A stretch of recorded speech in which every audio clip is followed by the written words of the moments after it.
binges I can't spend. You gon' be talking like I just got a kid. I'm the number one diva in this game, so I'm hit. One that they call a queen. Every radio person want me because that's where I be.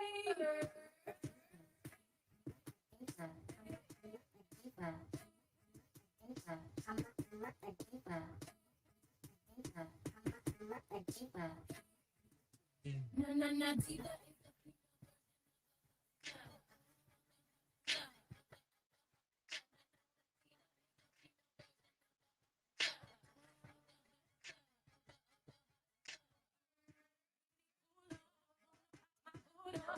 You better have a six pack in the cooler.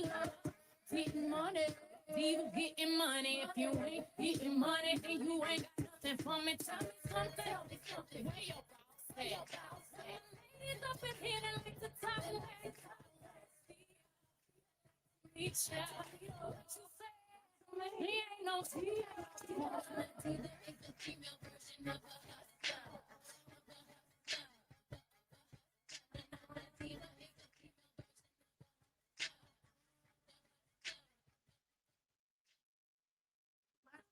Inspector General released an audit saying that the city, in taking care of the migrants who arrived here, there were no cases of improper spending or overspending. Do you hope that the people of Chicago sort of give you credit for handling that crisis, or do you think it's too late for the people of Chicago to reevaluate how they think the city of Chicago did during that time? I'm just going to name something. I understand the frustration that Black people felt during that mission. I do.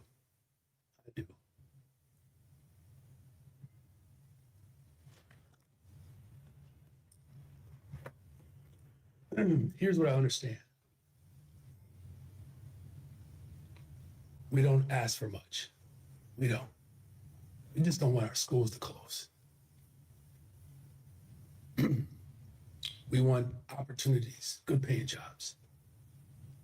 And so when people elected me, I made a commitment to respond to the most vulnerable. That I met with this crisis, no one's fault here in Chicago. And I think for Black Chicago in particular, kind of felt a way that government was able to turn on resource in a moment's notice, and our communities have been starved for decades. And I tried desperately to live in my values, even though it cost me politically. It did cost me. There was misreporting, quite frankly, about what was being spent. That there wasn't a healthy balance of how we got here. Remember, the state of Illinois was funding to put migrants in hotels, and they stopped doing it. It got to be too expensive. And then by the time the previous administration was transitioning out, without the state paying to house these individuals in hotels, they just started dropping them off at police stations. I mean, my God. When I was sworn in, my first day on the job was literally at a police district where I'm stepping over human beings because they're just laying on the floor. And then you had a political climate that used that crisis to create division within Black communities, and they did it on purpose. And you know what hurts the most? They were successful. Now, I saw it for what it was worth. But for too many families, it's like, man, we want a mayor that's going to focus his attention on our needs, which I did. I never stopped focusing, right? Over $2 billion on the west side, $2.6 billion on the south side. But at the time, the only thing that was being covered was how much are you spending? What are you doing? It's almost as if nothing else was going on at that time. But if that's the only thing as a Chicagoan, and especially as a Black Chicagoan, if that's the only coverage that you are experiencing, then you would think that that's the only thing that I was doing. It's not true, right? Clearly, there's evidence that we've been doing some work outside of that mission. Now, the final thing that I'll say is I don't regret it. I don't. It was the right thing to do. What we knew then is what's manifesting now. That extreme right-wing ideology would force this crisis to cause doubt within blue cities, to suppress votes, to move an agenda that, quite frankly, is harming our people. Defunding our public institutions, firing Black women, increasing the budget for ICE, taking away resources for violence prevention. All of that was orchestrated during that particular moment so that the Trump administration can have its way the way it's having its way right now. I saw through it though. And I made a commitment that we responded to the world while also reconciling with the very people who have been damaged by decades of disinvestment. So yes, in short, I'm hopeful. That's the perspective that I bring, and I'm humbled that the work that I did has been validated. In the meantime, I'm going to continue to make my case to build the safest, most affordable big city in America. And we are back. You're listening to the Cleopatra Show. The time is 9:16, and I'm coming with a special message. Of course, we're up on Facebook. Be sure to like the WVON page. Interact with me. I'll be sure to talk back with you. If you would like to keep up with me exclusively, be sure to follow me across all social media platforms at Follow Cleopatra and like and subscribe to my YouTube channel. Now, listen, you heard that dope, brother. I have the 57th mayor of the city of Chicago, the greatest freaking city in the world, according to my mayor, your mayor. Mayor Brandon Johnson is live in the studio with me right here at the WVON headquarters. How are you? I'm doing well. Thank you, Cleopatra. How are you doing? I'm on fire. You You look know, amazing too, thank by the you. way. I appreciate it, baby. 9 months. I'm taking all the compliments. I ain't turning down none but my collar. So listen, we done survived the Bud Billiken. Mm. And here it is. You are surviving in your administration. And I decided to play a tribute to you with your own voice. And I think I heard you say, man, I don't even recall all of that. And I still meant all of that. Mm. Give us your reflection of what you had to say to the world, because I think sometimes we forget how powerful the microphone and the camera is. You spoke to the world. And I thought that that was so sincere, but I want to hear from you and your reflection in that moment of what you had to say. Well, first of all, again, thank you, Cleopatra. And Bud Billiken Parade was amazing. Wasn't it though? Yeah, we really showed out on Saturday. And my knees are still impacted by all of the running and walking we I did. couldn't get out the bed Sunday. I'm going to be honest. But it was great. And so as we prepare to go back to school, just, special shout out to all of the parents that are preparing our children. I dropped my son off to Eastern Illinois last week. Right on. Yeah, Okay. So he really following all of my pathways from a Bronco Yep. to a Panther. To Panther, yeah. There it is. yeah, Right on. yeah. And then, of course, my middle child, Ethan, he's headed to Kenwood, so he'll be a Bronco as well. That's the And only then- way it could be. And then baby girls in 7th grade. But I mean, and to all of the teachers as well, as they prepare to go back to school as well, we have to continue to work to fully fund our schools once and for all. But I think in that moment, Cleopatra, the question was asked around just the validation around the mission, right? Because there was a great deal of consternation around that mission. This was a international crisis of global population shift, and it was the mission that I inherited, right? Literally on my first day of the job, I'm stepping over bodies that were laying on floors in police districts, anywhere and everywhere the previous administration could place them. That's where they were. And then, of course, the state of Illinois, which was providing food stamps, the state of Illinois was providing housing and shelter. The state of Illinois was providing housing. All of that was being done by the state of Illinois. And when the state of Illinois decided not to do that, the previous administration, I think everybody just kind of threw up their hands. And then Left you holding that back. See, I can say the quiet parts out loud because outside in these streets, I was fighting. Like, Mayor Johnson does not have the authorization to ignite food stamps. Supplemental Nutritional Assistance Program That's is not what- delegated from the state by That's the right. federal government. That's right. That's not what Chicago does. No. And so I had two choices, right? I could just wave the white flag because that's what Republicans wanted us to do, right? Because Republicans at the time, if you remember, they refused to actually implement comprehensive immigration reform policy that would have worked to mitigate, the challenges that we're experiencing at the border. Not enough border patrol, not enough judges to help expedite, paperwork, particularly those who were seeking refuge. And, I had two choices. I could wave the white flag and surrender to white supremacy, or we can do what we do well, respond to crisis and actually demonstrate leadership here. The governor of Texas spent over $200 million to send migrants around the country.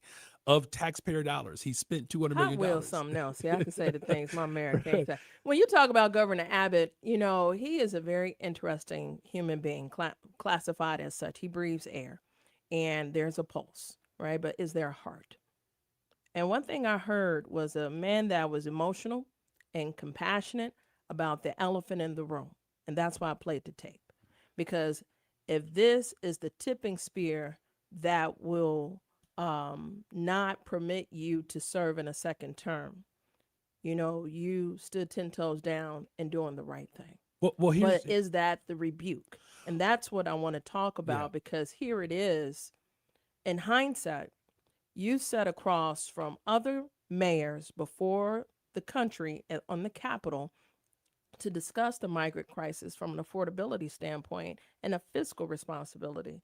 And you were dwarfed compared to like a New York and so on and so forth. And you just went through a fiscal analysis and audit that showed that not only were you responsible, but you really didn't delegate much to the crisis, and you can chew gum and walk at the same time. You were handling Chicago and the crisis. So I want to let you speak to yeah. that. No, thank you for that. And that's really what the article laid out, that there wasn't just this inordinate amount of dollars that were just spent on this mission. Again, the city of Chicago, I did not give a single dollar, dime, cent to an individual migrant, right? In fact, here are the two things that the city of Chicago did. We made sure that they had food to eat, of which we hired Black businesses to do it. Yeah, I know a few. Right. And we can name Yes. them. I mean, listen, 14 Yes. Parish, Raquel, she does an amazing job. She got Yes. $14 million. Her business thrived as a result of it. Tory Barrett, he stepped up. Chris Yes. Harris, they stepped up. Millions of dollars to provide care. So we supported Black businesses to feed individuals who were sleeping on floors. And then the second thing that we did, we made sure that they had at least somewhere to sleep, right? Yeah. We didn't give them housing. It wasn't permanent housing. It was shelter, right? And the individuals that actually provided the care, over 55% of those who provided that care were Chicagoans. That wasn't the case when I was mayor, when I was sworn in. Initially, that care was being provided by about 75% of people outside of the city of Chicago. So I renegotiated the contract, cut costs, and then hired our people to feed and provide shelter for these individuals. The third thing that we did was, and it doesn't get discussed, there was no answer around the country how to prevent the buses from coming, right? Because sanctuary has very little to do with immigration. In fact, it has nothing to do with immigration in the sense of welcoming people to the city, right? That's And the to name of the be clear, ordinance. guys, I want us to understand the dog whistle when we hear sanctuary city, because we had already been declared a sanctuary state, but under the administration of Harold Washington, That's right. we've been a sanctuary city For 40, before I was living. that's right, 40 plus years, right? And all it required is that local law enforcement would not dub as federal ICE agents. And that goes back to Mayor Harold Washington days through something that I would have asked WVON listeners to do some research around. It was called Operation Taxi Cab, where the Tom Homan of that time, his name was Director Moyer, was targeting Black immigrants who were primarily driving taxi cabs. One taxi cab immigrant in particular is the father of NOSA. NOSA is a major construction contractor in the city of Chicago. He's a West Sider. His father drove a taxi. And now NOSA, of course, had the first of its kind major prime contract at an airport for cargo expansion and development. The first person, right? So the son of a Black immigrant who was protected by Mayor Harold Washington is now a prime contractor that's hiring other Black people. But the point being, Mayor Harold Washington understood that giving police too much power was awful for us. That was at the time in which Black folks were being tormented and tortured. And he basically said, look, our police officers are not going to dub as federal ICE agents, right? Let immigration do what immigration does, but local law enforcement won't participate in that. With all that being said, we passed what is called the bus ordinance that essentially regulated how buses were being sent to the state of Illinois, and particularly Chicago. Once we passed that ordinance, Everybody followed. everybody I followed remember. suit. Exactly. So the buses Your went, leadership was superb. and listen, buses, they were going to other parts of the Yeah. state, and then other municipalities and other places in the country passed the same ordinance. Those buses stopped coming because of what my leadership did, essentially saying, look, Governor Abbott, you all are not just going to run amok around this country, regardless of the fact that the federal government was had no answers. The Biden administration, Congress wasn't acting. I had to do something. And I think the final thing is it wasn't just about making sure that our people receive the contracts. It wasn't just about making sure that we pass an ordinance to prevent these buses from attacking our cities, essentially. Here's the other thing. When I think about the civil rights movement, Cleopatra, it led to the Black political leadership that we all celebrate today, whether it's President Obama, Vice President Kamala Harris, the fact that you had an Attorney General and Eric Holder. But the question that I ask, and this is a question that our brother Ta-Nehisi Coates raises, what's the point of us receiving that power if we're just going to enact the same torment that the oppressors that kept us from power? What's the point of us having that power if we're just going to behave like them? I mean, but here's the deal. And that's the thing, Cleopatra. I'm not. It's why I spoke out against the war. It's why I referred to it as genocide. It's why I've been attacked for that. That is the history and the legacy of the civil rights movement. It wasn't just about getting the boots off of our necks. It was about making sure that we destroy them so it doesn't happen to anybody else. But what you're saying is, when is it okay that the oppressed become the oppressor? It's never okay. And periodically, I love politics, right? So I love coming to the council to understand our intergovernment and how things function. You know why I haven't been there recently, especially in either capacity, my citizen capacity or media capacity? It's the rhetoric. It is very sycophant for me to hear Black people reiterate right-wing talking points, the rhetoric, particularly the statements that I even hear on the airwaves, the illegals, or send them back home, or so on and so forth. And I beg the question, what can be illegal on stolen land? And I've yet to hear somebody ask it. Now, you're a social studies teacher. Maybe you can answer it, because when we can grasp the context of what we're saying, and the fact that primarily, whether we came in chains, everybody besides the native is the longest visitor that the native have ever experienced, the indigenous people to this land. It is a sycophant movement that has yet to subside. And it begs the question, and I know folks are thirsty to hear me ask you, why didn't you send them back? Now, I know the answer to that, but why didn't you send them back? I had one of my cousins tell me, you gave them reparations. And I begged and pleaded with this cousin to comprehend what they were saying, because it was a text thread that was going rampant, and them understanding what you truly gave them. And whatever you gave them, that ain't what I want. I want the best of Chicago. You gave them just the introductory off the floor of Chicago. I want you to respond to that. Why didn't you send them back? Well, let me just first name the fact that, and this is what I was communicating in that clip, I do understand the frustration of our people. Like, don't get it twisted.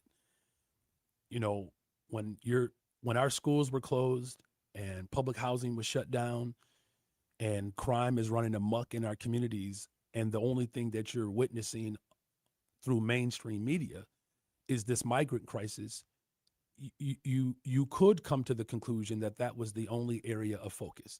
So let me just name that frustration was felt by myself. That's why, it wasn't just, the articulation of how I responded to the crisis, but it was an emotional appeal as well, because the $2 billion that we've invested on the west side of Chicago in the last 3 years, of which over $780 million was instituted by my administration to generate the $2 billion of investments, the affordable housing that's happening on both sides of town, the $2.6 billion on the south side of Chicago, the thousands of affordable units that we're building, that was lost in the coverage. And I believe it was intentional, Cleopatra. Like I'm clear, right? And that I'm not necessarily surprised by it, right? That's, Dr. King talked about this. Malcolm X talked about this. If you're not careful, and if you were to listen to the media, you would think that those who are oppressed are the promulgators of their own oppression, if you're not careful.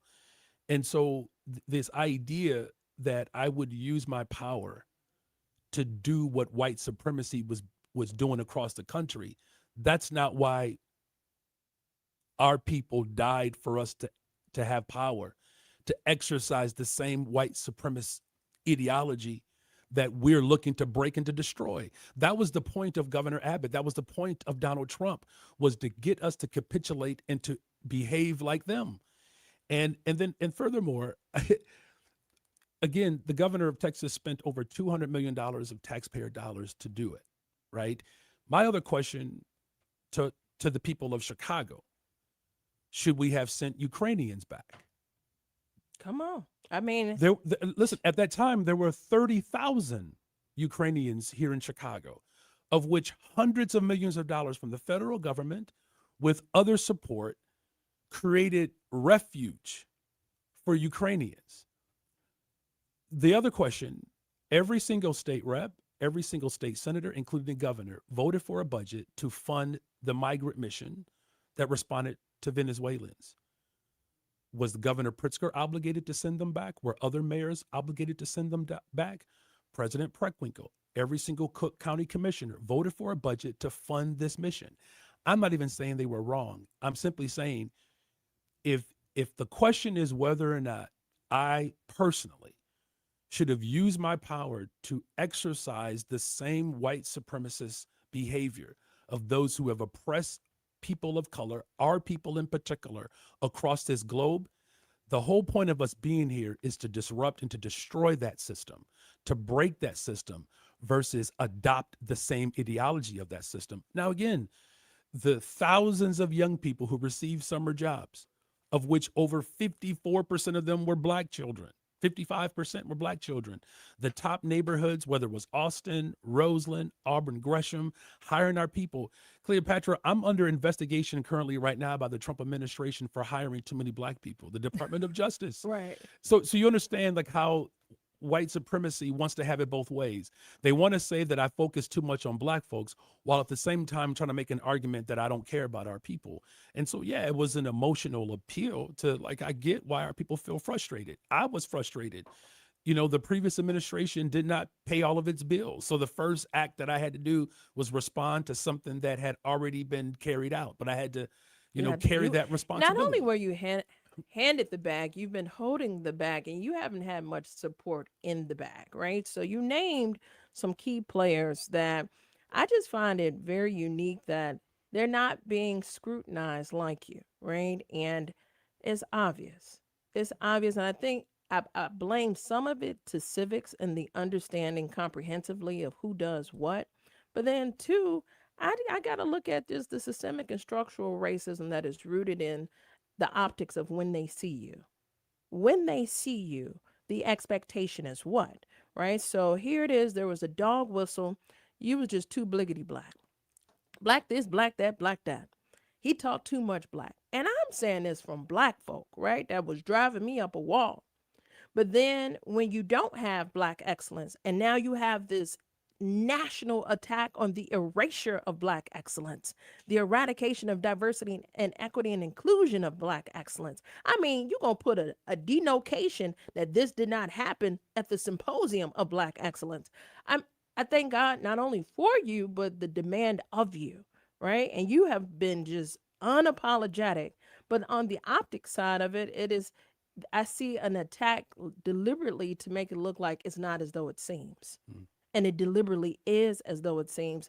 And you have been unapologetic, so much so, like you said, you are being investigated because you have elevated Black excellence to a point that I think is beyond fair, given the decades of divestment. I want you to speak to that. Mhm. Well, listen, the investments that we have made in our communities, they have been very intentional. It's been a long time coming, and it hasn't come at the expense of other people. It's not like our victories have translated into losses for other communities. The $2 billion on the west side of Chicago, the $2.6 billion on the south side of Chicago, $1.8 billion downtown, right? We are converting old office spaces into housing, of which 30% in some of those projects are affordable, right? And so this effort is about making Chicago an inclusive place for everyone. And you cannot have a transformative city without investing in the neighborhoods that have been historically disinvested in. That's why reopening the mental health clinic in Roseland was important. That's why creating a mental health clinic as well as a food pantry at Legler Library was important. Opening up the mental health clinic on the Lower West Side.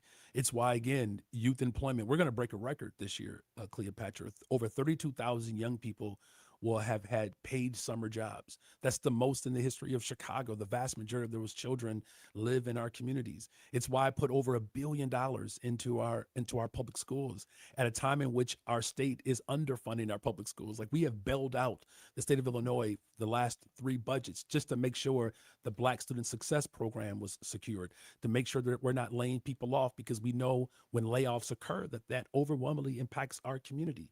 I had a conversation with Alderman Ronnie Mosley several months ago about 115th and Halstead, and I know you know these areas very well. Cleopatra. I do. Shout And- out to Ronnie Mosley, and so Alderman Mosley. This is where the old Jewel was, right? Mhm. And this is a space that has sat vacant for a very long time. Through my administration, we purchased that land, and now that land is going to create multiple units, two units of affordable housing there, of which millions of dollars we're going to spend to create that development there. And that's just one example. Thrive Inglewood, the first multi-unit single family home development in over 50 years in Inglewood. And shout out to Inglewood. I was at their all class picnic. Yeah, you've been bouncing around. Now you'd have been you should have been a Bronco. You should have been a Dolphin. Where else you'd have been? I've been on Marshall. Marshall. Yeah, we've been to Dunbar, and it was important to have that development in Inglewood because a whole community goes 50 years without development. We just closed on 2 properties in Inglewood where we are transforming these vacant homes and turning them back over to the community using I local want to pause developers. there. Now you just said an entire community went without development For housing. half of a century. I need for us to grapple with that, because this is what I mean by the magnitude of just your existence, your administration, and the intentionality is sincere in terms of some key issues. So of your platform, housing is premier, Yeah. right? Safety, Safety. housing. What else? That's it. Safety and Okay. housing. The safest, most affordable big city in America. Look, the average price of a home in New York is $1.1 million. The average price of a home in Los Angeles is over $900,000. If you're safe, but you can't afford to live there, what good does that do for our people? And if you can afford to live here, but you don't feel safe, that doesn't serve a purpose either. And that's why I've worked. So it's interchangeable. It in your has to world. be, right? And Yeah. that's why, my focus has always been around economic development, particularly for our entrepreneurs. Just the last round of grants, I believe we released almost $45 million for projects all over the city of Chicago, from arts to helping businesses train their workers. We've even established something, because I've heard this from our people. We've even established a grant for grants that barely missed the mark, Correct. right? Yeah. So if your project is good, but you just need a little bit work, the city of Chicago, through my administration, we give those businesses $150,000 to submit their proposal again, so they don't miss the opportunity. I don't want people to miss the opportunity just simply because their proposal missed a couple of points, right? And so it wasn't enough to just invest in small businesses to rebuild our economic corridors. It was also important to help develop those upcoming entrepreneurs who need a little bit more support from the city to be able to carry out the mission, right? And again, safety and affordability is the top priority. And that's why I'm grateful that we're going to build a hospital on the far south side of Chicago. That hasn't happened in 100 years. Advocate Health. The 1901 project, we got the deal done to extend the red line, right? Folks have been fighting for that for decades. We just, revamped on my side of town, the Green Line, the Austin stop, right? And, it wasn't enough for me to just simply put forth resources and then just throw up a jump ball. Let's We talk had to about be that. intentional about it. The last thing that I'll say is, Cleopatra, home ownership. The reason why I talk about affordability, home ownership is our gateway to generational wealth. Absolutely. And so that's why I put forth $20 million, $21 million to be precise, to create up to $70,000 for closing costs and down payment assistance. But you can only qualify not just based upon income, but where you decide that you want to live. Because my goal is to repopulate the city of Chicago, but particularly in our communities that where our folks have been forced out. And so it's not enough to just create, again, this jump ball scenario. The dollars and the resources that we are making available are intentional about going to our communities and bump whatever the Trump administration is accusing me of. I am going to be unapologetic about investments in our communities, because when the city of Chicago, when the west and south sides of the city of Chicago develop, it benefits our entire city. And here's the proof. More people are visiting our city right now than any other time in the history of Chicago. Over 57 million people came to our city last year, and we are already on pace to break that record. At a time in which we just saw last year, we experienced a 60-year low in homicides. It doesn't mean that everything is perfect, because by no stretch of the imagination am I perfect. Have I made some missteps along the way? Absolutely. Have I learned from those lessons? I want to most get to that. certainly I wanna get to have. that. And in less than 4 years, there's no administration that I could point to in modern history that can say that they oversaw the city at a time in which the economic prowess of our city was growing while violence was going down. And is there more work to be done? Yes. Are there things that I can do better? Absolutely. My wife reminds me of that every single day, and we've been together for almost 30 years. Hey, right? Mrs. Johnson. What's Hi, up, my baby? first What's up? lady. She is beautiful. Trust me. Let me get to that, because you're talking about growth. Yeah. And as I was driving in, and I got to ask you this popular question in a second, but What about potholes? no, Okay, no. good. I bob and weave Call those. your alderman. I'm trying to tell you. I call mine. That's the whole story. But listen, I thought back to, I woke up to this interesting commercial as I was doing my morning rounds on the major networks. And I thought back to Brandon is better. I don't know the last time you thought about that, but Brandon is better. And then I came up with, he came doing better. And then now he's demanding better. And you're welcome to adopt it. It's yours. But demanding better because equal playing field, right? So I want to talk about growth. Mhm. I want to talk about how far you've come as a neophyte, right? This is your first rodeo, but uniquely, you said 57 million people, you're the 57th mayor. So I like commonalities, right? So you have grown to a pinnacle that surpasses those that have come before you.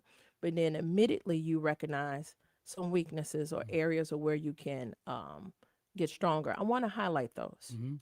Yeah, I mean, look, there's no secret here that, coming out the gate, I did not effectively communicate what we were doing and why we were doing it. I didn't do that well. And there were people in my administration that, as much as, I believe that there was alignment, the skill set did not necessarily match the moment. Right. Okay. And you learn that. I mean, and I've said this before, there were people who were in my administration that I inherited, and, I took a risk and kept them in. And in retrospect, that was not the right path moving forward, right? And so we had to make some decisions and course correct.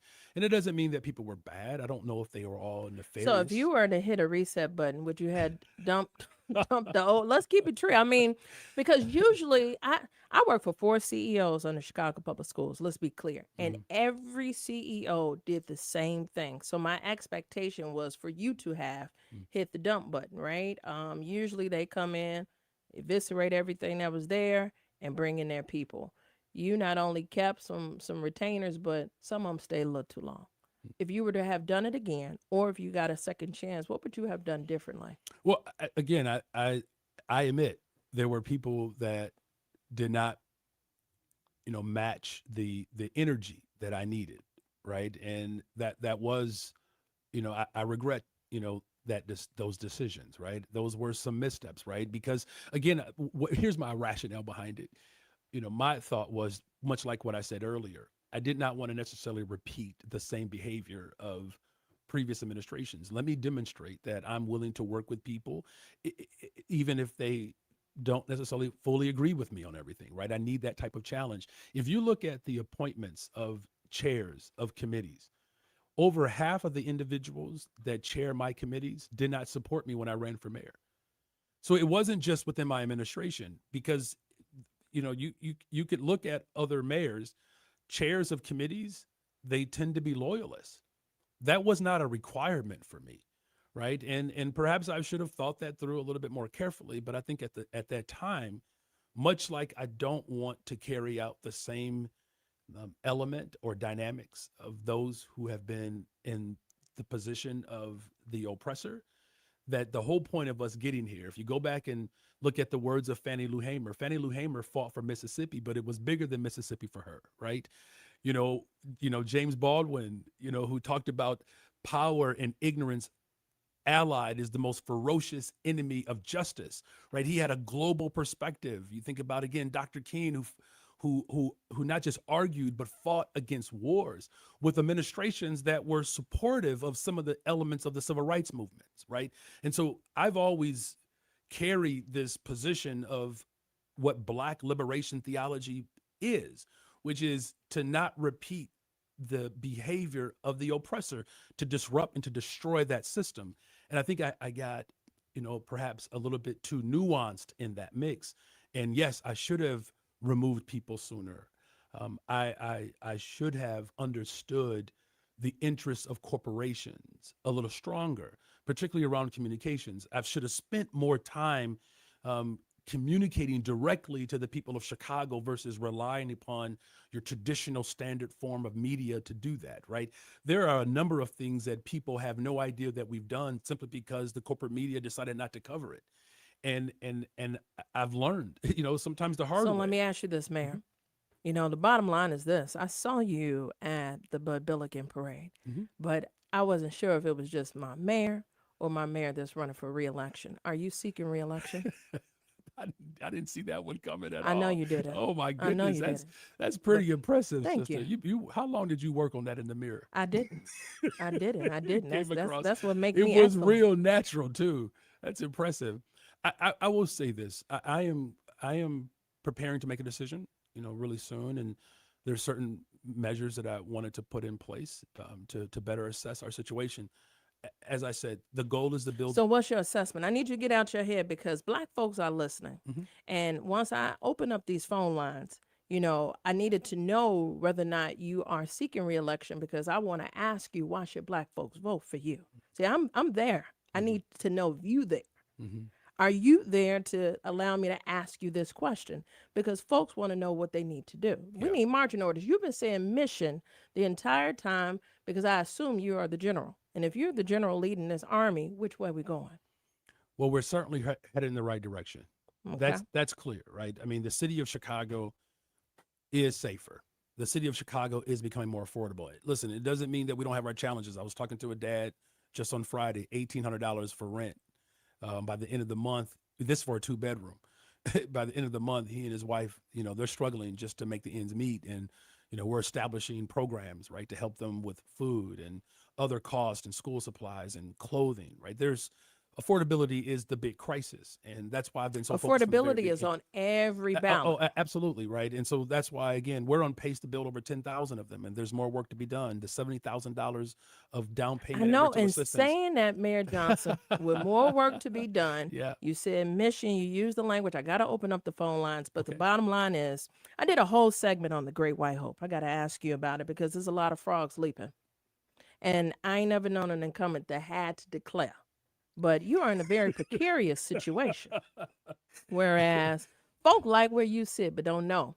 I heard somebody say it's a job. I about threw my phone. I want to ask you, do you hit a clock after 5? How long and hard do you work every day? Like for real, what is your day? Oh, I mean, it's. Is this a job?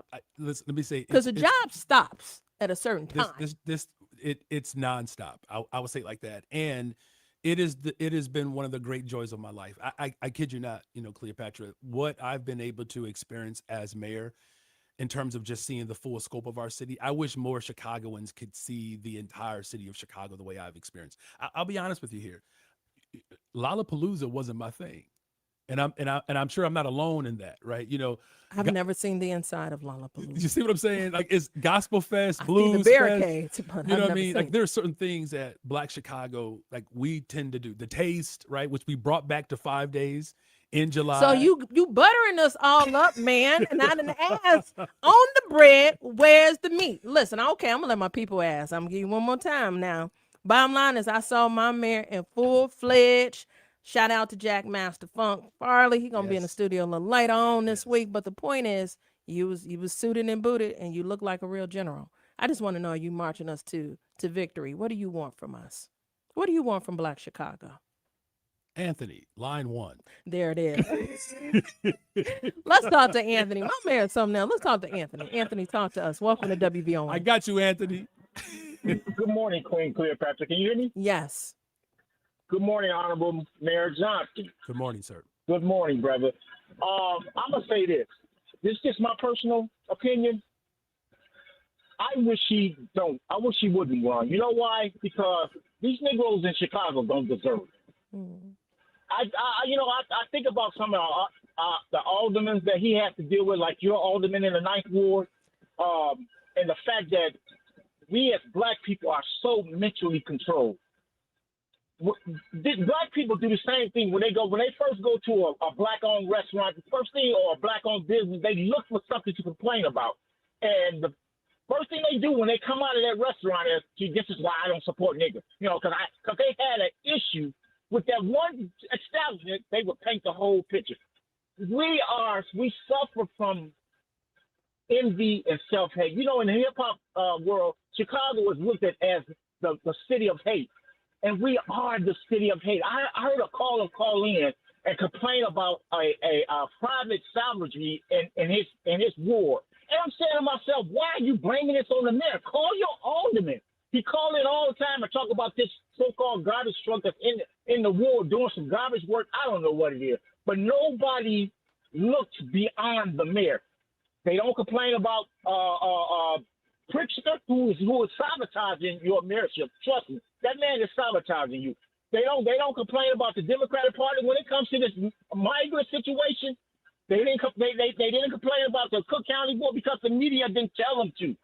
The media only focused on a man who the policy, it wasn't his policy, it was a Democratic policy. But you have not one time had a caller call in and say that this is the fault of the Democratic Party, or complain about the money that Pritzker was sending down to the city. It's amazing when the Negroes in Chicago don't deserve a man who's unapologetically Black, who loves himself and loving people. Let that white boy get in there, and I promise you wouldn't get half the complaints that you get now, and they're not gonna get nothing.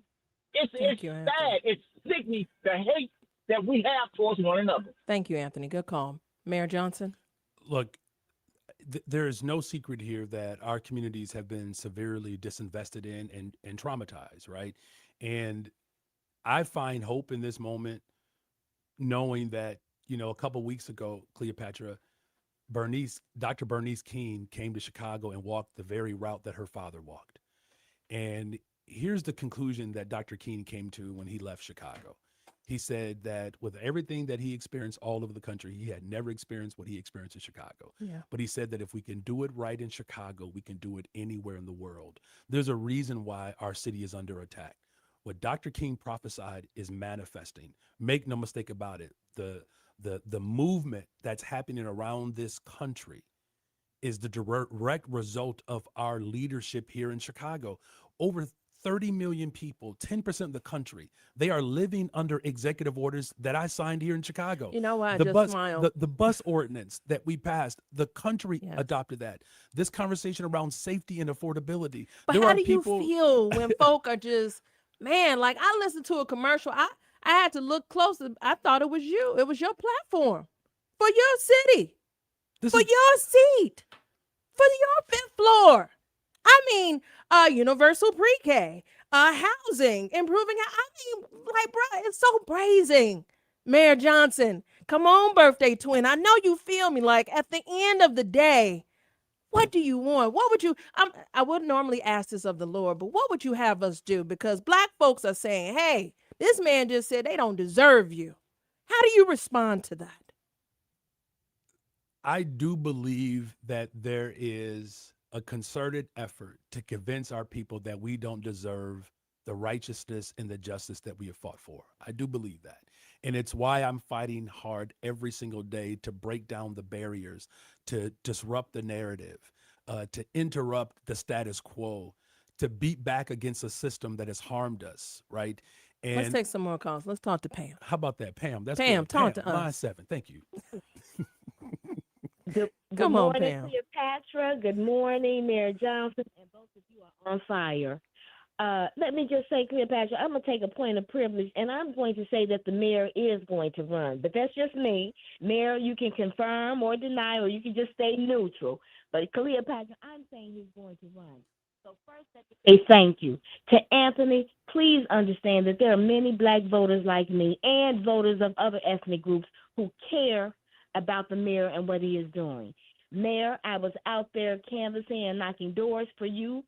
Your first run when it was 2 degrees outside, and I'll do it again if I need to, because I appreciate what you're doing. I appreciate that you admit your errors.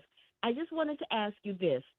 Talk to people why it's important for us to get out and vote in the local, in the state, and in the national elections. And then let me just say this. Thank you for protecting us from the adjudicated sexual abuse in the White House. He is on a vengeful attack because he hates black people. And we need someone, Cleopatra, in that 5th floor who will stand up for us against the attack from the federal government and sometimes the state. So please speak to that, Mayor Thank you, Johnson. Pam. And then also the children. Why is it that you're trying to protect the children, but also you can be pro-public safety and pro-police? Thank Because you. I understand where you come from on this, and I thank you, and you have my full support. Whatever you need us to do, please let us know. Thank you. Thank you, Pam. I'll say for our children, that one's easy, right? That's, the on the continent, that's how the elders would greet one another. Mhm. They would start off by saying, "How are the children?" And if the children were well, that speaks to a thriving society. And if the children were not well, it was more an indictment on the elders, right? And so that's why youth employment. We started this brand new program with streets and sanitation, where we hire high school seniors to work for us in the summer. If they stay, we hold on to them. If they decide they want to do something else, no love lost. That first cohort, by the end of next year, they'll be 22 years old, earning $90,000 a year. 22 years old with a paid, city job, union job. These are our people that we're focused on.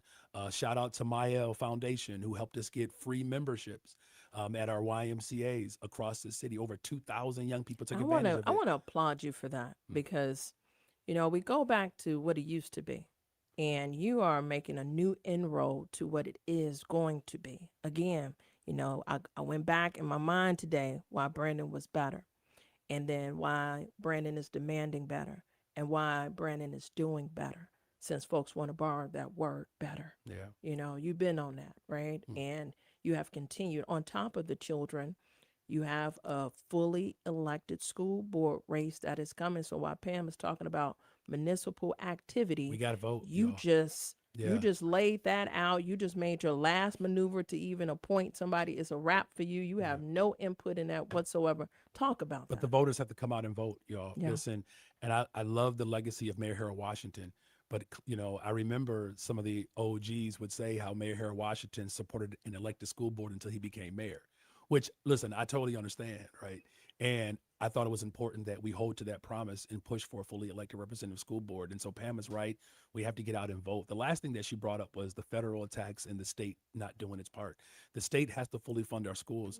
Right now, our schools are only funded at 25%. New York funds their school. The state funds their schools at a tune of 40%. Pennsylvania, 45%. California, Los Angeles, and San Francisco, 75%. We're not fully funding our schools. Here's what's interesting, Pam, about the first part of your question about federal attacks in particular.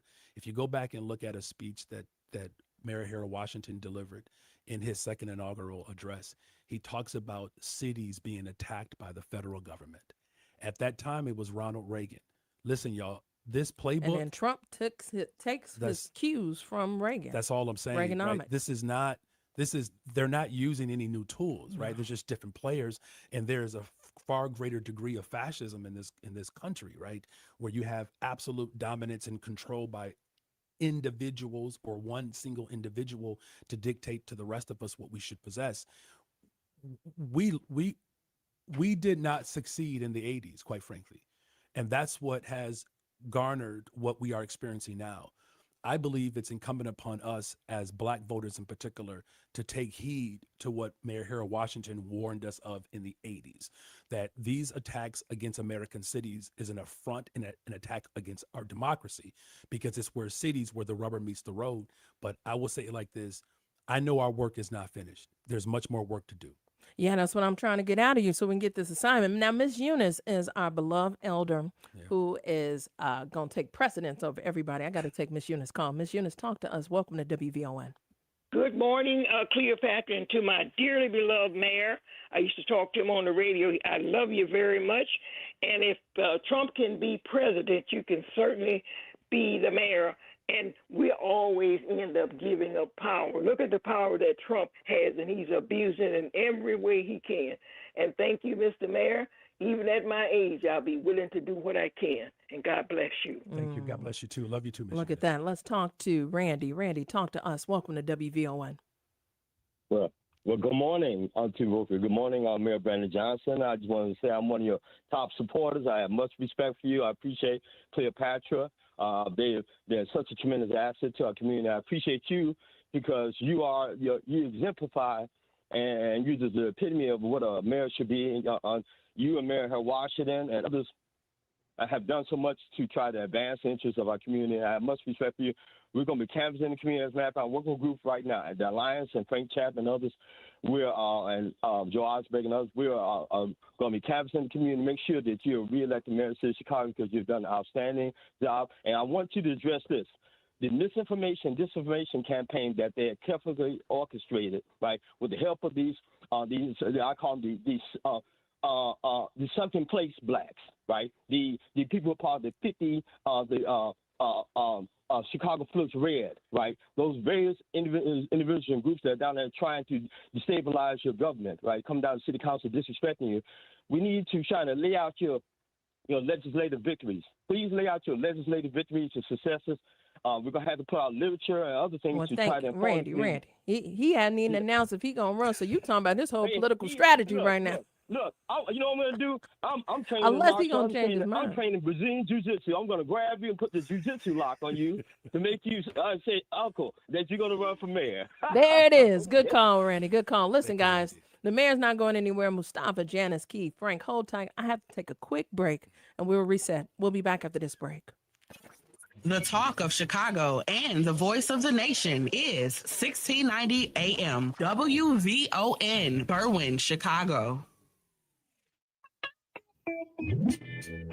Cloudy, muggy, with the potential of more rain in our area on this Monday, August 10th, 2026. I'm in and in the headlines.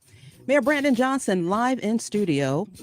He's in studio for an exclusive, that is, WVON interview. One major topic, Chicago's handling of thousands of migrants dropped off on the city's doorstep. However, the mayor stalled when asked about his plans for running for a second term. Chicago area residents already cleaning up after a bout of severe weather. This morning, they're dealing with more flooding and high winds following severe storms overnight. And Chicago leaders are celebrating the reopening of the West Side Austin Green Line station. That station hasn't seen upgrades since 1962. National news from the Black Information Network is next on the Voice of a Nation and the Talk of Chicago, 1690 AM WVON, Berwyn, Chicago. It's 10:05.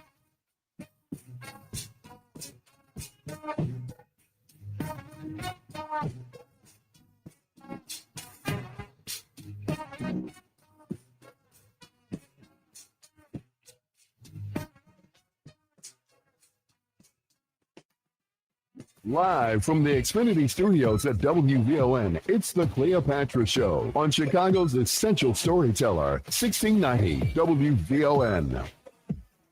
As I lay me down Heaven, hear me now.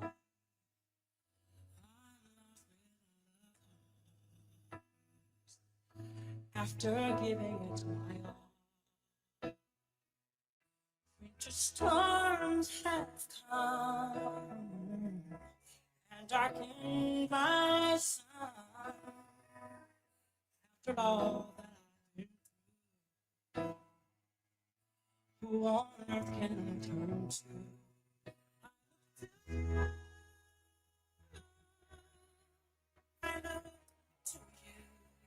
Live in the studio, you're listening to the Cleopatra Show. The time is 10:06, and I look to you. That's right. After all we've been through, Black Chicago, I'm turning to this black man. I'm talking about the 57th mayor of the greatest freaking city.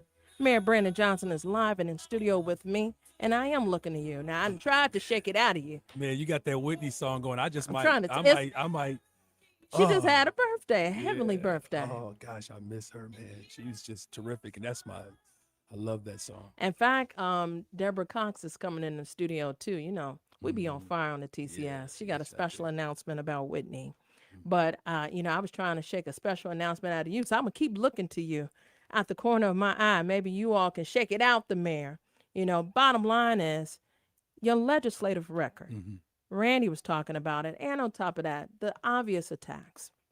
Bottom line is nationally, your template has been used to rise a Mamdani, rise a governor that is about to come into play in Wisconsin, rise some contenders that have shook the Democratic Party to its core, whether they're progressive or Democratic socialist. Bottom line is putting people first, working families first across the country. You was beating that drum before you was even commissioner when you was helping a certain presidential candidate, Elizabeth Warren. Like, I can go back in time with you, but you haven't strayed the course. And at the center of that message, you know, is crystal clear is, what would you have us do?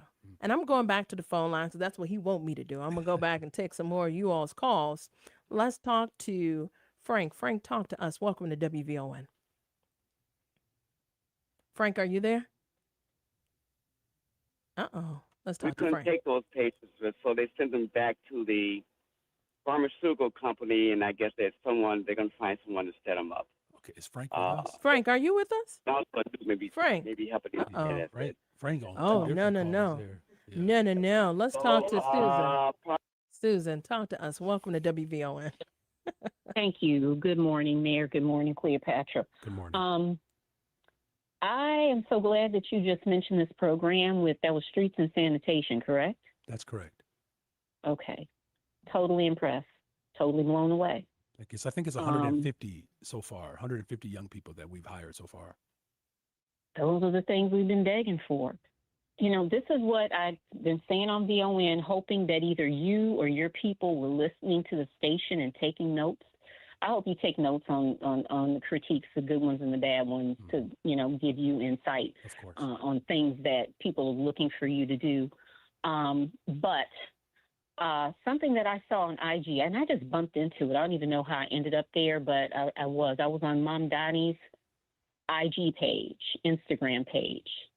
And each block post was an initiative that he promised during the campaign that he completed. Blew me away. I'm just hopping around looking at this, that, and the third. You've done the same thing, it appears, but where's the advertisement? It's like you got to keep tooting your horn more so people know. I'm sure, there are some people that know, and even people that dog you out that know, but the people who really could potentially be your voters don't necessarily know.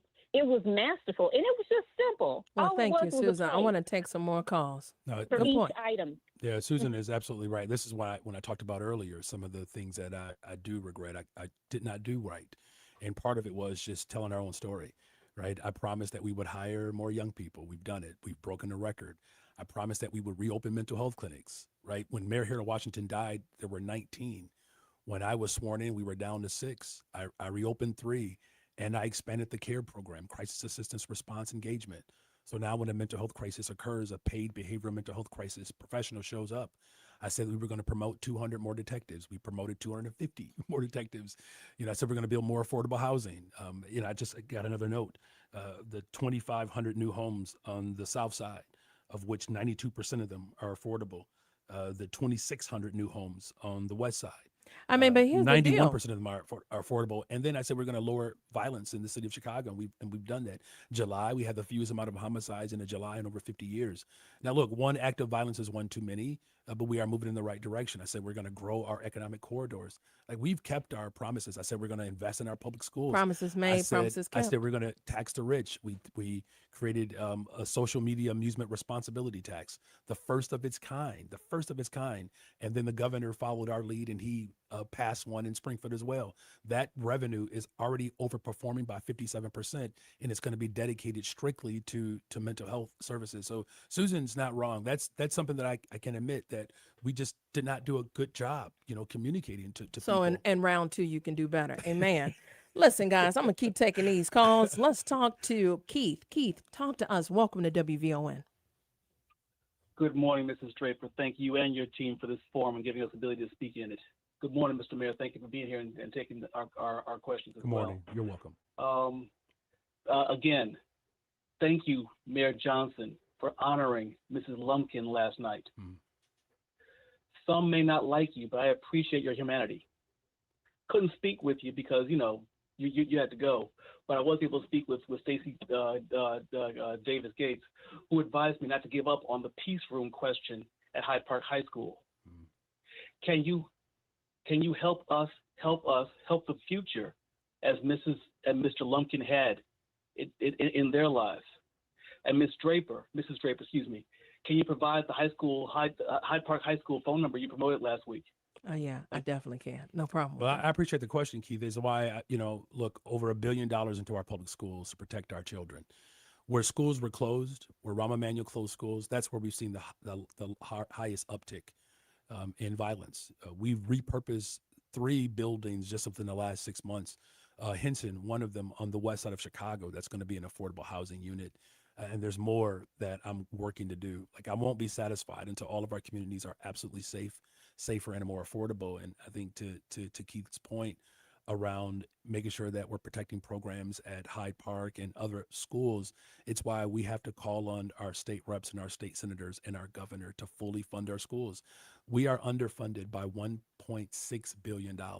The law that they passed in 2017 called for them to fully fund our schools. And right now the state is doing the bare minimum, and that's unacceptable. And we have to continue to push and organize to get that done. So Keith and Cleopatra, to the question that you asked, that's what we can be doing now, pushing Springfield to fully fund our public assets. If I may say, Mayor, I always explain it like this, and I've been doing some exclusive coverage, both in person and otherwise, to support the children in Hyde Park and Parkside. I think is absolutely ridiculous what I've bore witness to. And that children are begging for their own mental health to be protected and respected tells me a lot about the hope for our future. It is bright and excellent because they know that they're not well unless their whole self is well. And that means a lot, the holistic, comprehensive view of this. But I've always pointed to the fact that when my mayor needs a bag or an adjustment, he himself have to pull up in Springfield. Talk to us about the nuance of that, because the law how it's written in the state of Illinois is nuanced to the fact that even though you are the executor and presiding president over the body of alders here, there are certain things that go beyond the pale of what you actually can do when it comes to fiscal access. Yeah, listen, you need 26 votes. That's not unique to me. This is the challenge that Mayor Harold Washington had, right? He didn't have 26 votes at all. And then by the time he got his 26th vote, he was the 26th vote. And then, of course, shortly after he was reelected, he passed away. We have to continue to work with city council to do their part. We're dealing with a challenge right now based upon the budget that they passed. There's now a $90 million shortfall because instead of taxing corporations, city council decided to sell debt of working people off to the highest bidder, and no one took that bid, right? It was a failed strategy from the very beginning. We wouldn't be in this situation had city council accepted that last 2% of the budget that I was proposing, because they did accept 98% of what I proposed. They decided to protect the interests of corporations and they did it at the expense of working people. But why Similar, is that? Why do I they mean, roll that way? I mean, that's a question you have to ask, city council members. Here's what my experience has been. For so long, there's a greater propensity to capitulate to those who have means. And those aren't the people that I answer to, right? I answer to working people. I answer to our people. And the same sort of philosophy applies in Springfield. We need state reps and state senators to come together, particularly the Chicago delegation, to protect Chicago. Chicago is the global capital of the world. This state, this region, this country doesn't move without the economic prowess of our city. We have to walk in that leadership and walk in that swag. And you're starting to see stronger alignment. Like what came out of Springfield this last session was certainly positive. To your point, the last point about the funding formula law, I advocated for an equitable funding law that would basically codify the state of Illinois' responsibility to fully fund our schools. This is something that we've been fighting for a very, very long time. I saw this article that was like the year that I was born in 1976, when Emil Jones Jr. was a state rep and a state senator fighting for education funding. Like, this is not a new fight, right? And so it's going to require all of us to come together at a time in which we're being attacked by the federal government to fully fund the public assets. Here's the last point. The law stated that they passed in 2017 that I advocated for, that by 2027, they would fully fund our schools. And now here we are, it's 2027, and they haven't done it. If you look at all of the areas in which the president of the United States has attacked our people, he's literally going after every single institution that those of us who are descendants of the formerly enslaved fought for: education, housing, healthcare, transportation, good paying jobs, and I'll add the friendly amendment, environmental justice. It's not a secret now he is going after voting rights. So this is why we have to continue to remain organized and vigilant to make sure that our people are secured and protected. Listen, guys, before I let them go, I want to take 3 calls. We're going to do a lightning round. CC, talk to us. Welcome to WVON. Thank you for taking my call, Cleopatra. Good morning to both of you. Mayor Johnson, Yes, ma'am. I say run. I called my alderman office in the 8th Ward, and I was surprised that I couldn't ask her about the person that she's supporting until after 5 o'clock, because they do politics then and not all day long. So I just want to say run, Mayor. Just run. God bless. All right. Let's talk to Andre. Andre, talk to us. Welcome to WVON. Good morning, Ms. Cleopatra, and good morning to the mayor. Good morning. 2 quick questions. Mayor, what is the state of the Chicago Bears? Last question is, would you be willing to have a moratorium on apartment renters and be willing to lower the taxes on apartment renters so in exchange for them lowering the rent for the residents? Thank you. Thank you for that question. I mean, so first of all, thank you for the question, Andre. One, in terms of renters, over half of the city are made up of renters. I just proposed a new ordinance. It's called Protecting Renters Ordinance. The ordinance centered around renters has not been updated since Mayor Harold Washington, the RTLO. And so in this ordinance, it is designed to do just that, Andre, to protect renters from junk fees, from just cause evictions without having that. Of course, the corporate caucus is working to undermine that ordinance as well. So whoever your alderman is, call them and tell them you support the Protecting Renters Ordinance. And then as far as the Bears are concerned, look, you all, there is still no viable plan outside of the one that I presented where you would have a publicly owned stadium and it would be on the lakefront. I mean, I've been saying that. There's Access no plan. to water. Exactly. I mean, but they scrambling. Let me tell you. The Bears belong in Chicago is the bottom line. And They here's do. the real quick version of it. The Bears were going to pay 72% of the cost of the stadium. The other 28% of the cost would be paid for through a mechanism called ISFA, the Illinois Sports Facilities Authority, which is actual revenue that's generated through the hotel tax.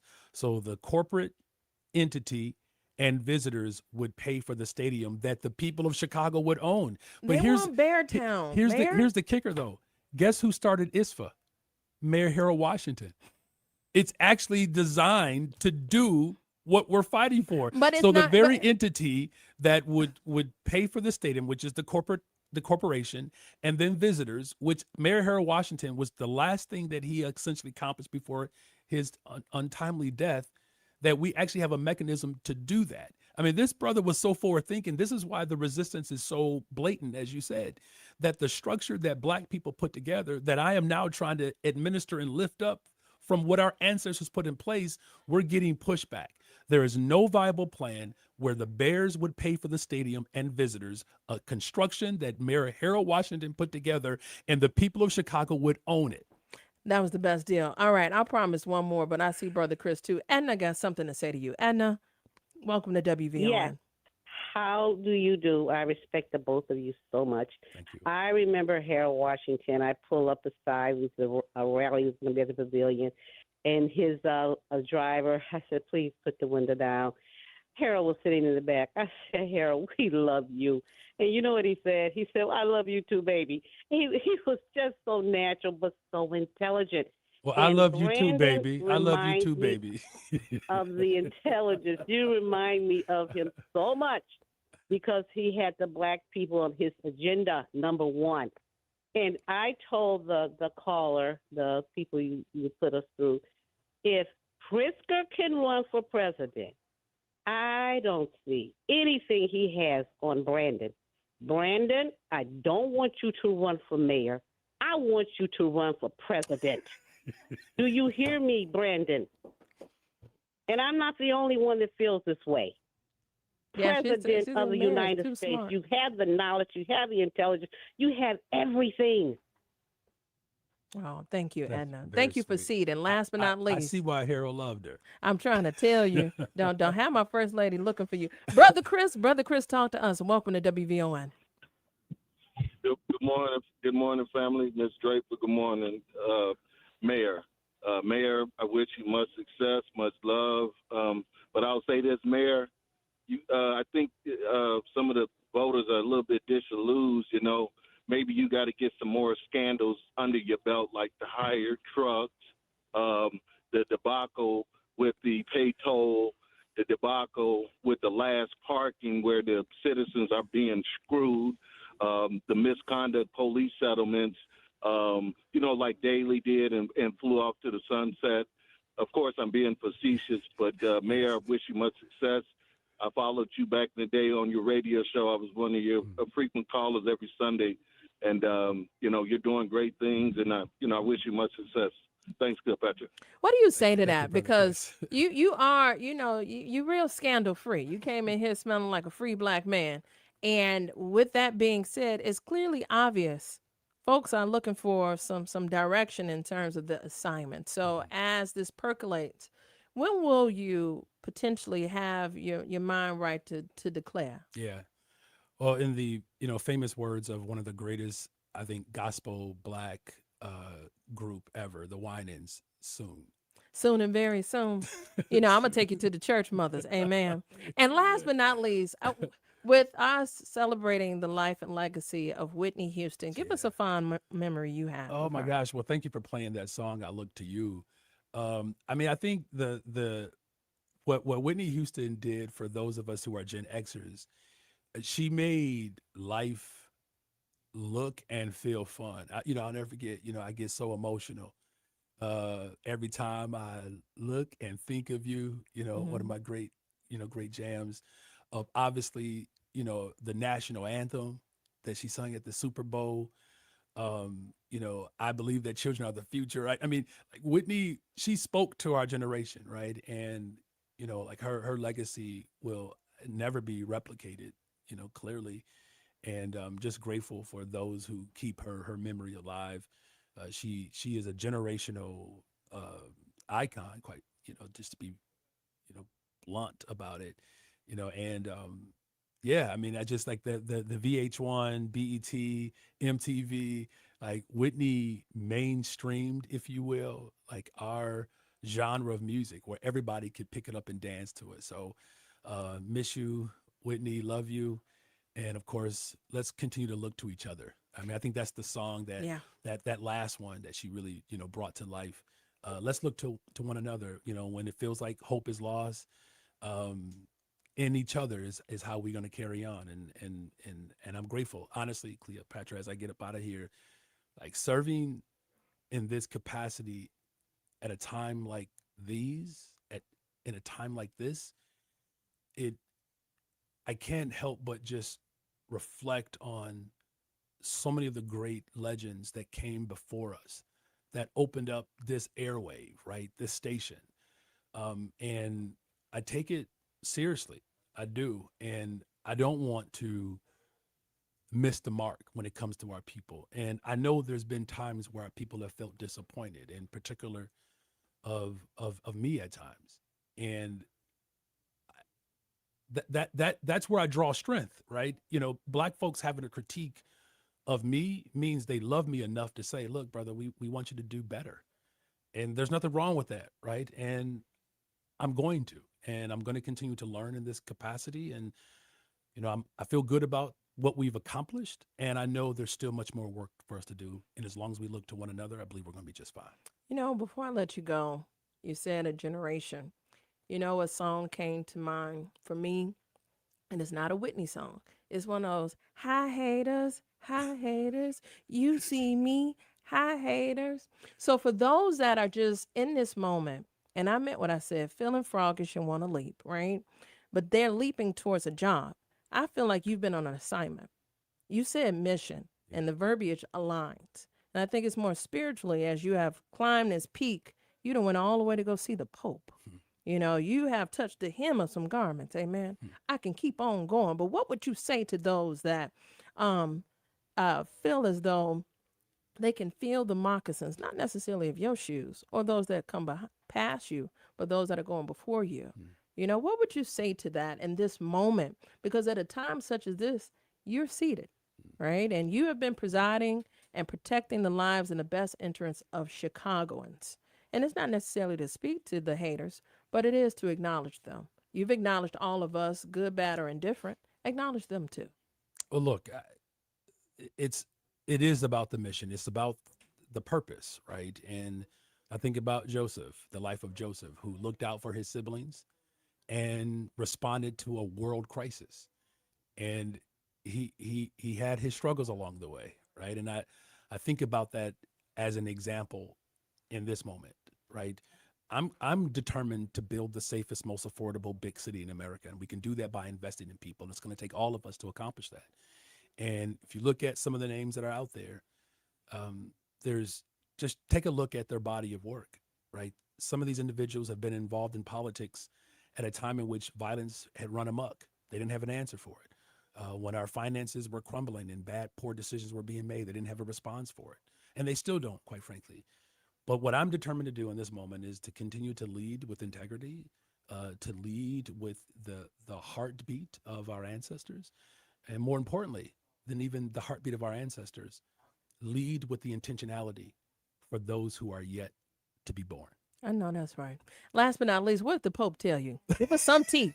Now, you done seen the Pope, and the Pope is recognizing his blackness at that. So what that brother say? Let us know. He said that he heard that I was a Cubs fan. That's right. We bleed Cubby Blue up in him, but you still bought him some socks, didn't you? So I had to give Probably him, wasn't white, that's though. his team, you know what I'm saying? But no, it was a true honor. And to take a delegation of over 50 people that reflect the soul of Chicago, business leaders, labor leaders, faith leaders, elected leaders, Chicago showed out. And I invited them to come to Chicago and to have a mass. And, you know, I believe whether you're a Catholic or a Protestant, I'm going to be up in there. That's what I'm Spray saying. that water this way. All right, guys. It's been a blast to hang out with the 57th mayor of the city of Chicago, the greatest freaking city. My mayor, your mayor, Mayor Brandon Johnson. He's going to lead the studios, but he'll be back soon. I promise. You better with this special announcement. We're going to be waiting. We're going to be holding on. And you know that song, Hold On. Change is coming. That's right. Because you got some more work to do. Ashe. We'll be back after this break.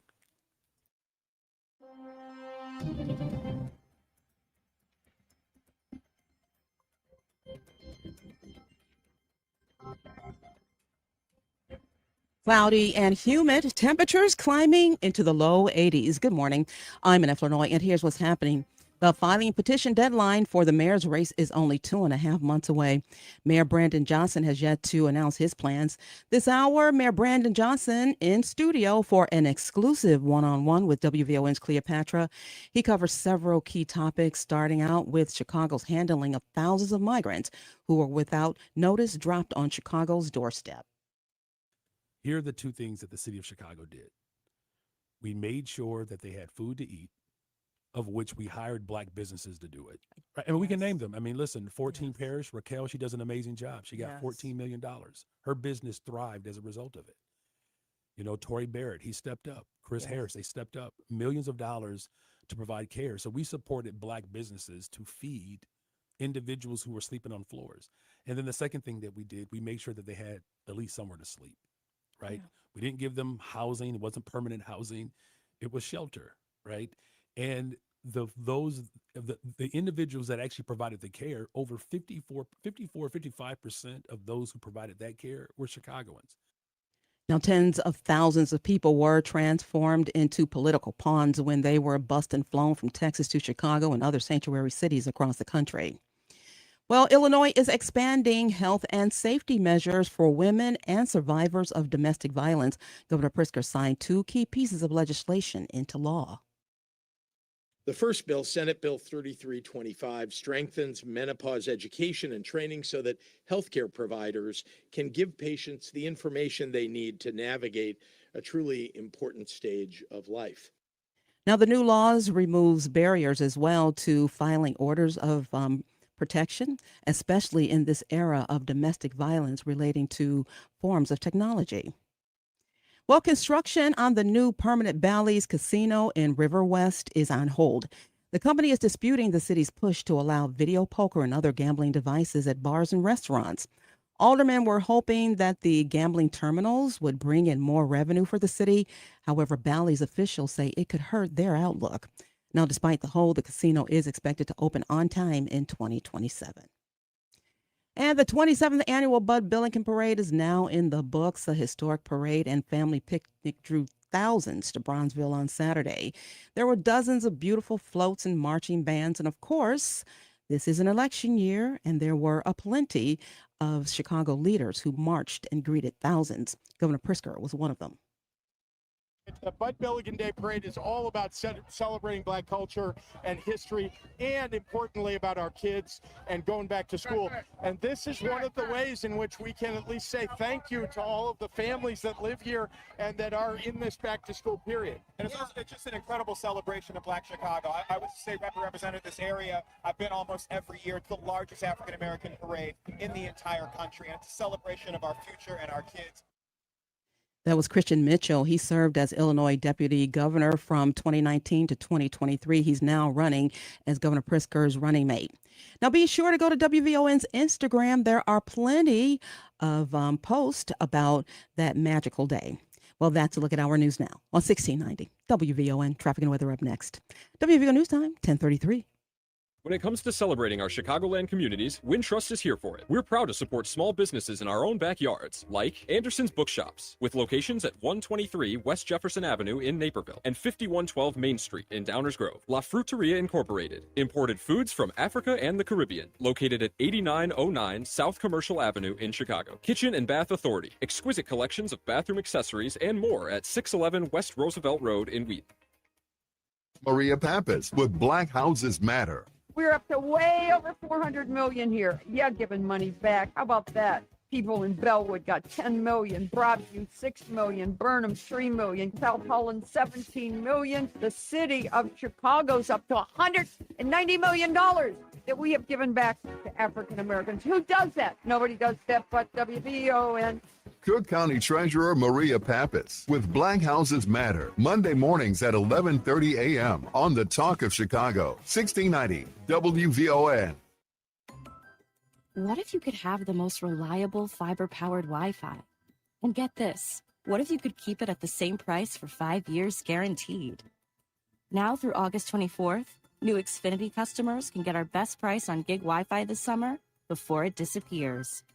Just $50 a month for 5 years. No annual contracts, no hidden fees, and our best equipment included. Plus, get online in minutes with same-day Wi-Fi. It's Wi-Fi that finds and fixes problems before you even notice them, like super intelligent Wi-Fi with a sixth sense. Plus, it keeps you protected from online threats. And get Peacock Premium included for 2 years. Lock in your price and unlock the possibilities. Get it now at Xfinity.com. Xfinity. Imagine that. Restrictions apply. Requires paperless billing and autopay with stored bank account. Taxes and fees extra. Speeds vary. Use of fiber coaxial cable. Learn more at Xfinity.com/same-day Wi-Fi. When it comes to celebrating our Chicagoland communities, Wintrust is here for it. We're proud to support small businesses in our own backyards, like Lori Bryden Living, a custom shopping experience at 4452 South Cottage Grove Avenue in Chicago. Central Sonar, accessible mental health and healing services at 2645 West 51st Street in Chicago. Princeton Technical Services, building and maintaining modern infrastructure at 940 West Adams Street, Suite 305 in Chicago. Tune in every Wednesday night at 9 p.m. for Speak On It with Dr. Kofi Malik. You've seen him on cable TV. Now hear his spirited conversation on the Talk of Chicago. The question at hand is raising voices of the Negro. That plain and simple. Tune in every Wednesday night at 9 p.m. for Speak On It with Dr. Kofi Malik on the Talk of Chicago, 1690 WVON. This report is brought to you by Jewel Osco. Shop Jewel Osco and catch the savings on seafood. Fresh Atlantic salmon fillets are $5.99 a pound. Limit 10 pounds. Plus, Waterfront Bistro 26 to 30 count easy peel raw shrimp is also $5.99 a pound. Limit 4 pounds. Tuned in to your favorite WVON personalities on Facebook Live? Don't just watch, like it, love it, share it. Every click helps us grow the conversation and keep the community strong. So remember, like it, love it, share it, Chicago.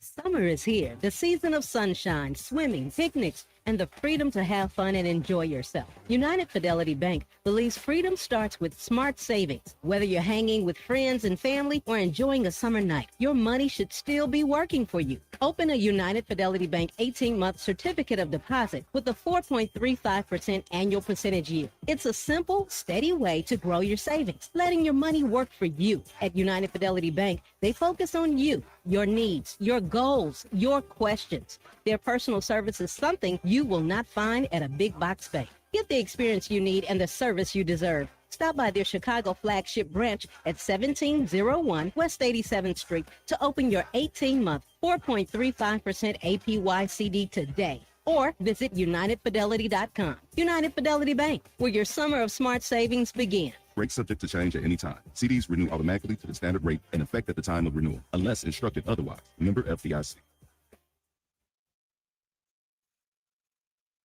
2 days. This is Congressman Danny Davis inviting you to our 47th annual Back to School Picnic and Parade Saturday, August 15th at Columbus Park all day. This is Representative LaShawn K. Ford, and we will have activities for the whole family. School supplies, book bags, and 100 computers will be raffled off. This is LaShawn K. Ford saying join us on Saturday, August 15th, all day at Columbus Park. And remember, Chicago Public Schools start on August 24th. Don't miss the first day of school. Someone had a birthday. Yep, 50. Can't believe it. 50 years of wisdom. Great segue. We have a health reminder from the CDC. Pneumococcal vaccination is recommended for adults 50 or older. Says here, we're over 6 times more likely to be hospitalized with pneumococcal pneumonia than adults under 50. I don't love those odds. Same. Look what I found. Pfizer's Prevnar 20 is proven to help protect adults against pneumococcal pneumonia and invasive pneumococcal disease in just 1 dose. And millions have already gotten it. Continued approval may depend on a supportive study. Don't get Prevnar 20 if you have a severe allergy to its ingredients. A weakened immune system may lower your response. Common side effects include injection site pain and swelling, fatigue, headache, muscle, and joint pain. For full prescribing information, please call 1-855-213-2138. Visit Prevnar20.com or talk to your doctor or pharmacist. I'm on Prevnar20.com now, scheduling my appointment. Good idea. And happy 50th. This August, renew your spirit only on Vine TV. Watch Behind Our Walls, a powerful documentary following incarcerated men pursuing a college education through the Calvin Prison Initiative. It's an inspiring story of determination, redemption, and the transformative power of second chances. There's a lot of bad things that happen in prison. It's a dark place. You have all the time in the world. So you can either become a better human being or you become a worse human being. And the choice is yours.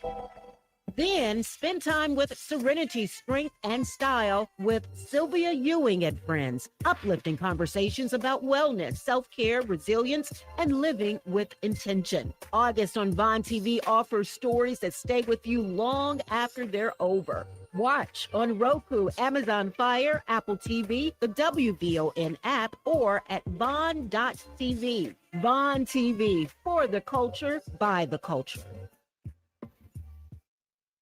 This just in, the South Shore Summerfest did it again. Catch the sultry sounds of Grammy-nominated singer-songwriter John B. as he plays all your favorite hits. From They Don't Know to Waiting on You, and shop with your favorite local businesses at Chicago's hottest lakefront Summerfest. Sunday, August 16th at the South Shore Cultural Center from 12 p.m. until 8 p.m. Free registration is available online at SouthShoreSummerFestival.com. Sponsored by Special Services Area Number 42, the South Shore Chamber of Commerce, Chase Bank, Way Dispensary, and Bally's Casino. I was having a medical procedure, and I wanted to ensure my kids would get my home should something happen to me. I called attorney Ted London. He provided the land, trust, and power of attorney. Now my kids will not have to go through the probate process. After the death of my husband, I had to get my affairs in order. I called attorney Ted London. Now my family and home will not have to go through the probate process.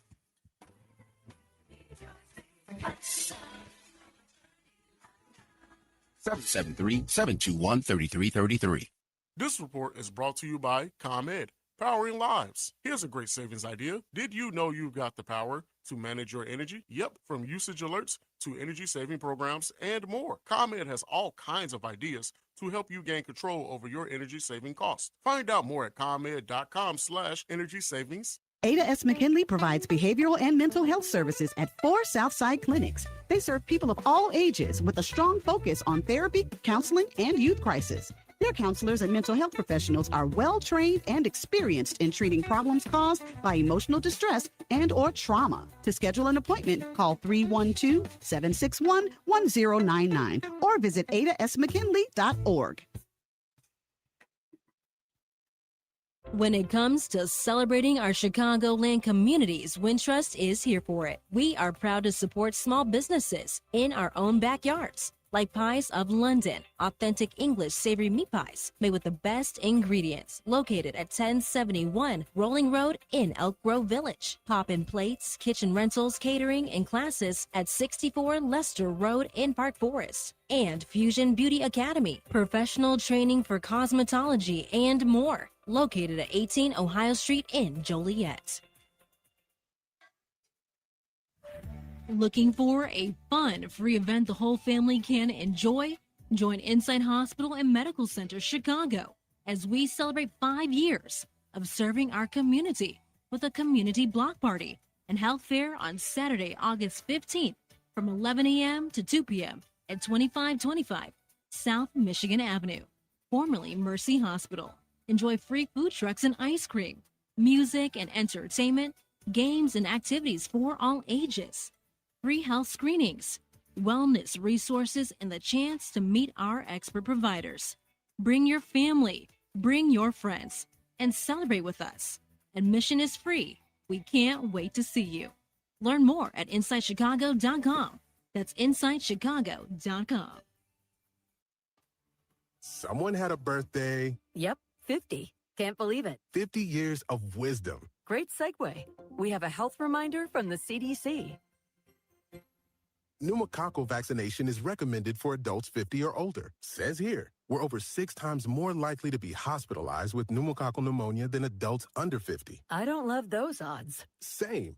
Look what I found. Pfizer's Prevnar 20 is proven to help protect adults against pneumococcal pneumonia and invasive pneumococcal disease in just 1 dose. And millions have already gotten it. Continued approval may depend on a supportive study. Don't get Prevnar 20 if you have a severe allergy to its ingredients. A weakened immune system may lower your response. Common side effects include injection site pain and swelling, fatigue, headache, muscle, and joint pain. For full prescribing information, please call 1-855-213-2138. Visit Prevnar20.com or talk to your doctor or pharmacist. I'm on Prevnar20.com now, scheduling my appointment. Good idea. And happy 50th. This summer, experience live music under the stars at Ravinia, everybody. Gladys Knight, Brian McKnight are going to headline, and they'll be joined by Chance the Rapper and a special opening night gala performance featuring Lizzo with the Chicago Symphony Orchestra. See great performances all season long, from legendary voices to hometown favorites. Ravinia brings unforgettable sounds to the summer stage. Get your tickets now at ravinia.org. On the new episode of Mama, I Made It, Chicago made her. Hollywood embraced her. The South Side's own Lisa Ray McCoy sits down with Samantha Chapman for intimate conversation on Mama, I Made It. From her breakout role in the Players Club to becoming a television icon and entrepreneur, Lisa Ray opens up about her career, her Chicago roots, and the journey behind her success. Don't miss this exclusive interview, streaming now on Vaughn TV. Watch on Roku, Amazon Fire, Apple TV, the WVON app, or at VON.TV. Vaughn TV, for the culture, by the culture.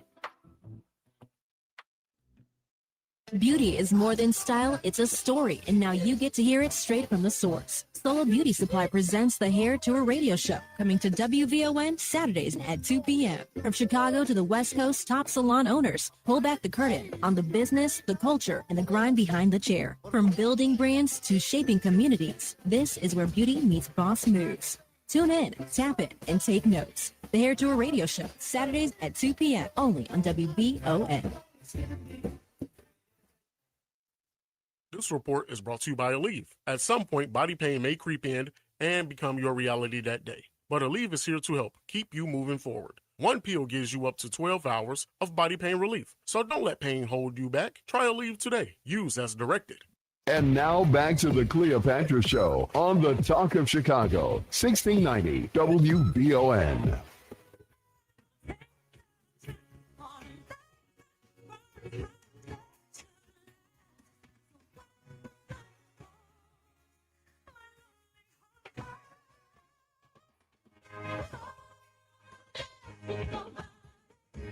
And we are back. The time is 10:48, and you're listening to the Cleopatra Show. It's a Manic Monday, and I have a superstar in the studio with me. That's Brooke Bailey. Hello. All of 21 years young and just so vibrant, so loving spirit.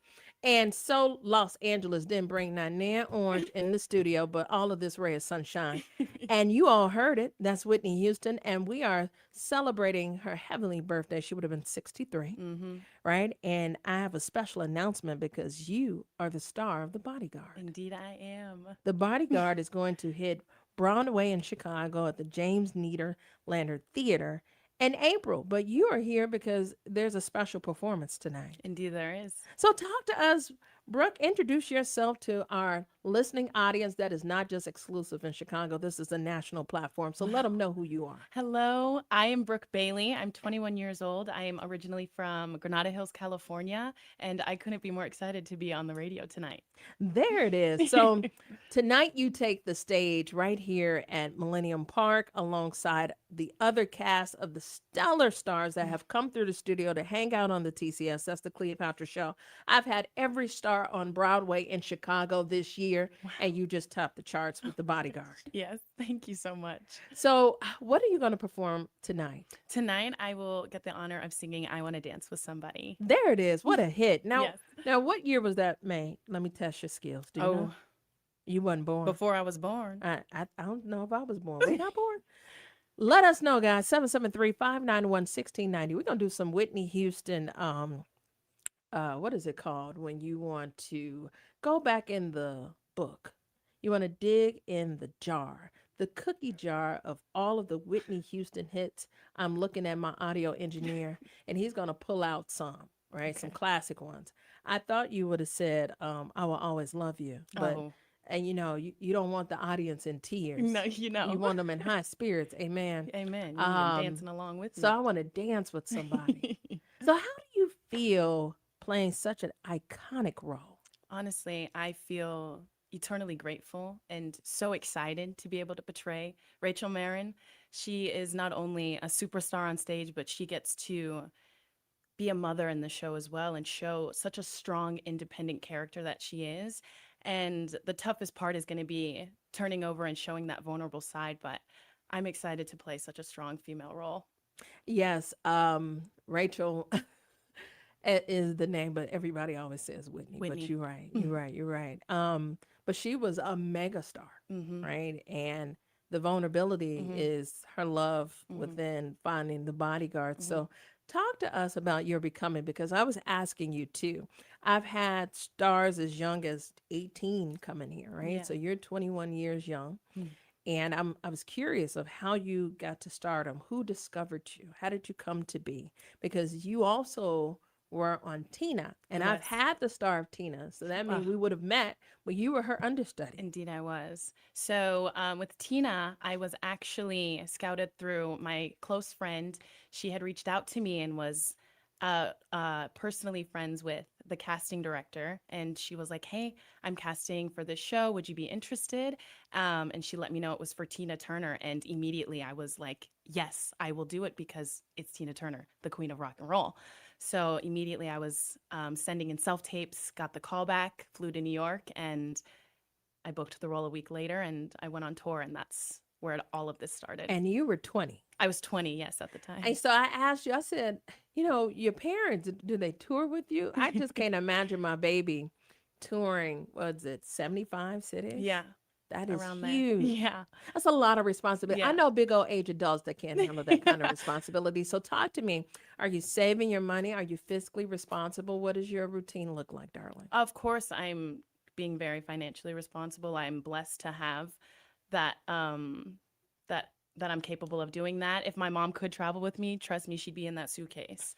But yes, I am learning as I go. I mean, this is a very big growing and learning experience for me. I learned a lot on Tina, and I'm ready to learn just a lot more when I'm on The Bodyguard. I love this for you because I think you are the key to the success of the world. Wow, Which thank is why you. God has probably bestowed an opportunity for you to see and be Amen. of the world, Yeah. right?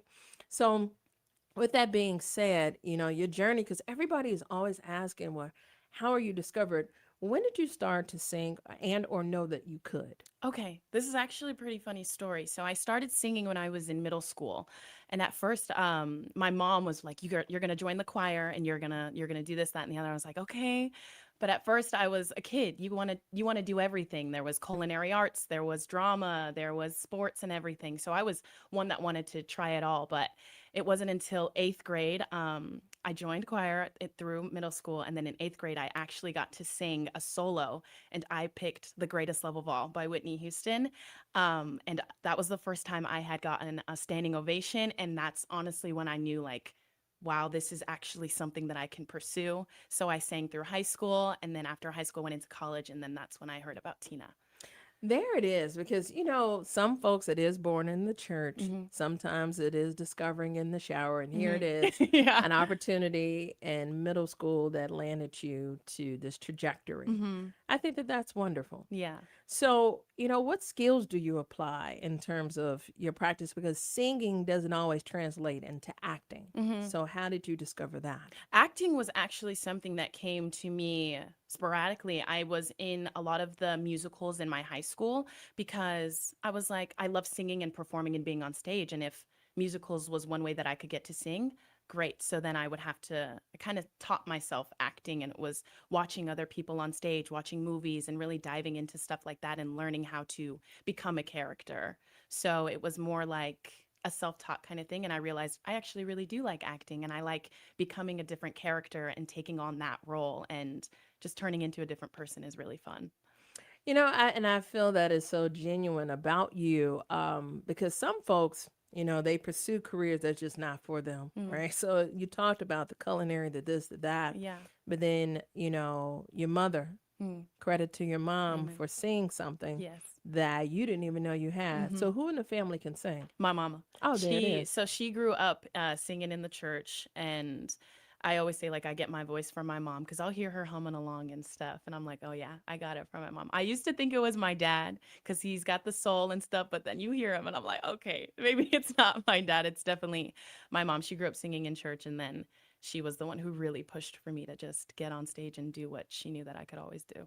I think that that's sweet. So, talk to us more about Rachel Marin. Rachel Marin is the it girl, right? Yes, she is. The character that you are embodying, that you plan to body. Yeah. Okay, you're gonna body this character, right? Thank you. And we're talking about The Bodyguard on Yes. Broadway. Now, is Yes. this the first time that The Bodyguard has come to fruition on Broadway? I don't think it's the first time. I think it's been on Broadway before, but it hasn't been done in a while. I want to say over 10 years since it's been on tour. And so I'll be the first person to take on this role after a long time. So you're gonna resurrect this thing. Okay. We gonna try. into modern memory, you're gonna resurrect it and take it to new heights. So Yes, what's your ma'am. expectations? Let's level set. Honestly, I'm putting myself up to very high standards. I mean, it's Whitney Houston music. It's Rachel Marin's character.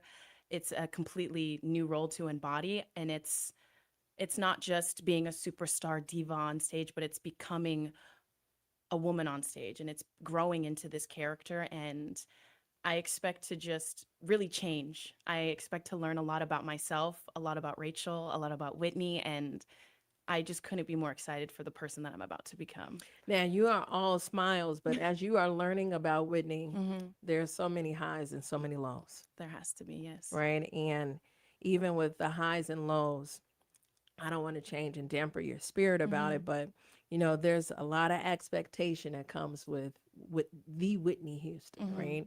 But what folks tend not to really submerge themselves in is the lows of Whitney. Absolutely. Right. So Rachel's character, where do you feel like there's intrinsically some intersectionality between Rachel and Whitney? I think when it comes to their very independent personality and constantly having to be this strong woman on and off of the stage, Rachel's battling between being a mother, being a superstar, and she has to find this fine line because she's performing on stage as this beautiful star, and then off stage she's being the strong, independent mother.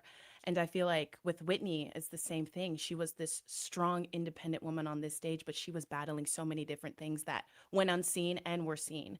So I feel like the vulnerability between both of them is really where it intersects, because you don't see that as much through Whitney, and Rachel doesn't do a very good job at showing it either because she's pretty closed off. And throughout the show, she starts branching out and opening up and exposing herself, and it's a beautiful thing. I think you're on par with that, which is what I expected. So you not only plan to body this character, but you've analyzed it and you Yes. have a thorough understanding. Yes. Who else has supported your comprehensive understanding of who Whitney was? I would say like my family really did a very good job. I grew up listening to Whitney music, so it's not new to me. And I would say going throughout the show, like I was speaking with the director of the show, we've talked about it a lot through the auditions and stuff. And I've just done my own research. And when I learned that I was cast as this role, that was the most important thing was, okay, let's really learn Whitney and let's learn Rachel, because I'm playing Rachel, but I'm singing Whitney, and you have to interlock those stories as well.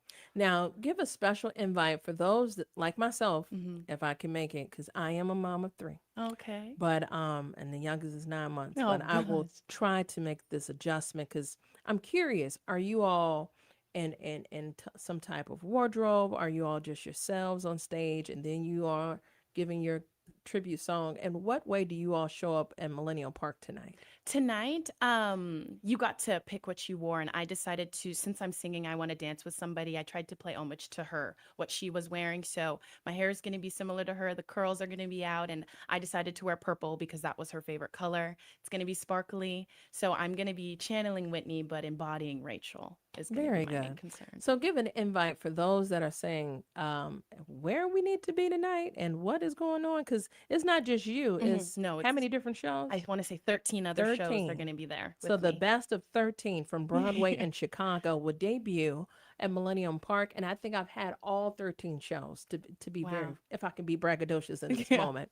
So invite us tonight. You should absolutely come to Millennium Park at 6:15 is when the show starts. You'll get to see not only myself, but 13 other shows that are going to also be coming to Chicago at some point this year. And you need to be there because it's going to be a beautiful event. Well, one thing about it, you've heard from this superstar, Brooke Bailey. She is playing Rachel Rachel Marin, excuse me, and The Bodyguard. But this doesn't debut until April, so we'll hear from you before then. But we Yes. are no strangers to James Niederlander Theater. Yes. And we look forward to watching you take the stage to transform And I can't wait to be there. Chicago. There it is, guys. More when we return. Thank you We'll so be back. much.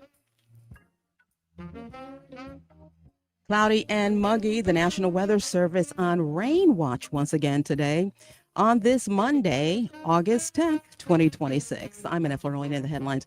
Mayor Brandon Johnson live in studio earlier this morning for an exclusive WVON interview. One major topic, Chicago's handling of thousands of migrants dropped off on the city's doorstep. However, he did stall when asked about his plans for running for a second term. Chicago area residents today cleaning up after a bout of severe weather this morning. They're dealing with flooding and high winds and even some downed trees following severe weather overnight. And there's more support in Illinois for women of domestic violence. Governor Pritzker signed 2 key pieces of legislation into law. National news from the Black Information Network is next on the Voice of a Nation and the Talk of Chicago, 1690 AM WVON, Berwyn, Chicago. It's 11:01. My laundry got backed up. I had so much laundry I felt like the help, but I found the truth. You became a Jehovah's Witness? I found Clean Break. For less than the price of a good meal, Clean Break washed and folded my clothes and had them smelling fresh the way I like. It's gotta be inexpensive. You know all the hookups. Darn Skippy. I wasn't about to pay no $100 for 2 bags of clothes, and I caught the WVON discount. Girl, sign me up. I'm sold. Try Clean Break today for just $25 per bag, including pickup and delivery. Call 708-980-7886 or visit cleanbreak.com. That's KLEANBREAK.com. Clean Break, fresh clothes, more free time. Get your weekends back. So fresh and so clean, Break. When you play the Illinois Lottery, you're generating funds that support education. No matter the prize, Illinois wins. Play all your favorite Illinois Lottery games today to help raise more for education. Be smart, play smart. Must be 18 years or older to play. Game odds available at illinoislottery.com. Thursday mornings bring a new spotlight for Chicago's small business community. Catch Fifth Third Bank's Small Business Amplified on The Rufus Williams Show. Every other week, we feature a local business sharing real stories, real challenges, and real wins from entrepreneurs shaping our neighborhoods. With support from Fifth Third Bank, these business owners are turning obstacles into opportunity through trusted guidance, connections, and resources built for them. If you're building something, this is your space to listen, learn, and be inspired. Every other Thursday at 8:30 a.m., Fifth Third Bank is here, empowering Chicago's small businesses and the communities they serve. Someone had a birthday. Yep, 50. Can't believe it. 50 years of wisdom. Great segue. We have a health reminder from the CDC. Pneumococcal vaccination is recommended for adults 50 or older. Says here, we're over 6 times more likely to be hospitalized with pneumococcal pneumonia than adults under 50. I don't love those odds. Same. Look what I found. Pfizer's Prevnar 20 is proven to help protect adults against pneumococcal pneumonia and invasive pneumococcal disease in just 1 dose, and millions have already gotten it. Continued approval may depend on a supportive study. Don't get Prevnar 20 if you have a severe allergy to its ingredients. A weakened immune system may lower your response. Common side effects include injection site pain and swelling, fatigue, headache, muscle, and joint pain. For full prescribing information, please call 1-855-213-2138. Visit Prevnar20.com or talk to your doctor or pharmacist. I'm on Prevnar20.com now, scheduling my appointment. Good idea. And happy 50th. This report is brought to you by Jewel Osco. Shop Jewel Osco and catch the savings on seafood. Fresh Atlantic salmon fillets are $5.99 a pound. Limit 10 pounds. Plus, Waterfront Bistro 26 to 30 count easy peel raw shrimp is also $5.99 a pound. Limit 4 pounds. It's Rufus Williams. The thrill of summer is finally here, which also means it'll be over before we know it. This fall, the Rufus Williams Travel Club is heading to Charleston, South Carolina, October 8th through the 12th. Join me as we experience the beauty, the brilliance, and the culture of one of America's most captivating cities. We'll enjoy the charm of the Lowcountry, breathtaking scenery, incredible cuisine, and the rich African-American history of Charleston. There will also be a few special surprises designed just for our group. So whether you're traveling alone, with family, or with friends, You'll be welcomed into an unforgettable experience filled with great people and great memories. Space is limited, and the best rates are right now. Simply go to WVON.com, click on the Rufus Williams Travel Club banner, and reserve your space. Advantage International is the official travel partner of the Rufus Williams Travel Club. Charleston, South Carolina, October 8th through the 12th. Travel with people, travel with purpose, travel with us. Tuned in to your favorite WVON personalities on Facebook Live? Don't just watch, like it, love it, share it. Every click helps us grow the conversation and keep the community strong. So remember, like it, love it, share it, Chicago. This report is brought to you by Jewel Osco. Shop Jewel Osco and catch the savings on seafood. Fresh Atlantic salmon fillets are $5.99 a pound. Limit 10 pounds. Plus, Waterfront Bistro 26 to 30 count easy peel raw shrimp is also $5.99 a pound. Limit 4 pounds. WVON traffic and weather now. As you make your way along the Ryan, that inbound trip from 95th Street into downtown, moving along at the posted speed, no problems or delays traveling back. The Bishop Ford and Tuskegee Airmen Memorial, things are pretty quiet there. Thus, Stevenson looking at a 35-minute trip in from I-355 to DuSable Drive 35 traveling out. Things along the Eisenhower, not bad at all. A 40-minute trip from Thorndale to the Burns Circle. The outbound trip just about 40 as well.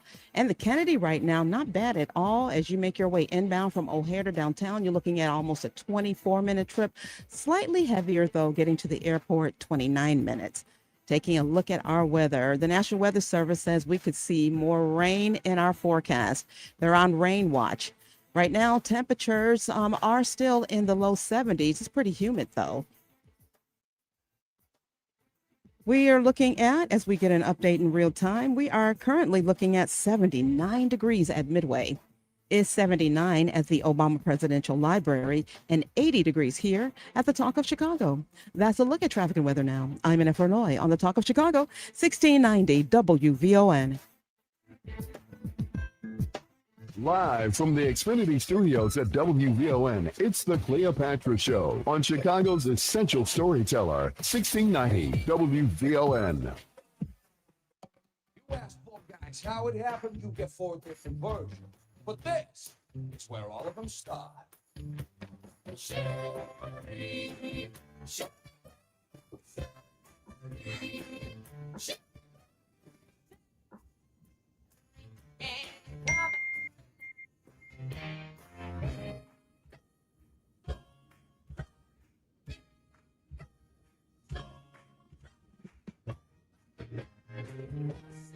And we are back. The time is 11:08. And it's a Manic Monday on the Cleopatra Show. And clearly, we're going to keep the heat on when it comes to Broadway in Chicago. One of the biggest blockbustering productions, Oliver award-winning musical, Tony, Grammy, Jersey Boys, is coming back to Chicago. It's an incredible story about Frankie Valli and the 4 seasons that take the stage and transform it. You heard it. Big Girls Don't Cry. And Can't Take My Eyes Off You. On the live line via our StreamYard is Kobe. Kobe plays Frankie Valli, the lead singer of the 4 seasons. Aside from Frankie, Kobe has portrayed Judas and Jesus Christ Superstar and a few others from Les Mis to Tarzan and Disney. Let's talk to him because he's very passionate about his work, and I am so excited to talk to you and welcome you to the Cleopatra Show. Yes, hello. Hello. It's lovely to be here. Thank you. Ah, man, so your voice got them pitch levels. Yeah. Kind of what I've been doing for the last few years is hanging out up here. Up there, can you? Are you at the point where you shatter glass? Is that possible? I've never actually tried. Yeah, I'm usually around enough people to tell me to shut up before I get that high. Oh, not me. I would love it. I think your voice is beautiful. I was like, oh, so he can hit some levels. I asked Sonia for a preview. That is wonderful. So welcome. I mean, tell us all about yourself. Where are you from? I'm originally from Utah. I grew up in St. George with my twin brother. And my whole family was pretty much performers, so I grew up watching them get on stage and go, Identical "I or wanna do fraternal? that." He's my identical twin brother. His name is Chris, and he is also known for playing Frankie Valli in various places around the country. Really? Isn't that Yeah, cool? yeah. I'm the daughter of a fraternal twin. I thank God I don't look like my uncle. He looks like Michael Jordan. So I get it from my mom. So I get to always crack that joke, right? So Yeah, that's awesome. that's pretty cool. So your identical twin brother plays adjacent to you, and that is so funny. That is interesting. You all ever considered Dr. Jekyll and Mr. Hyde? Yes, it's one of my dreams to put on that See, show. look at But me already casting you. Look at like prestige style, like So you who don't. will be Jekyll and who will be Hyde? When we conceived of it, I was usually Jekyll and Chris was Hyde. I don't know That why. tells me a lot about you. Nice No, one, that's cool. So how did you all get involved in this? And from Utah, like what is the ambiance? What's the weather in Utah? Tell us a little bit. Oh, about geez. it. I just finished a contract back home at Tuacahn Center for the Arts, which is where I went to high school. There used to be a high school attached to it.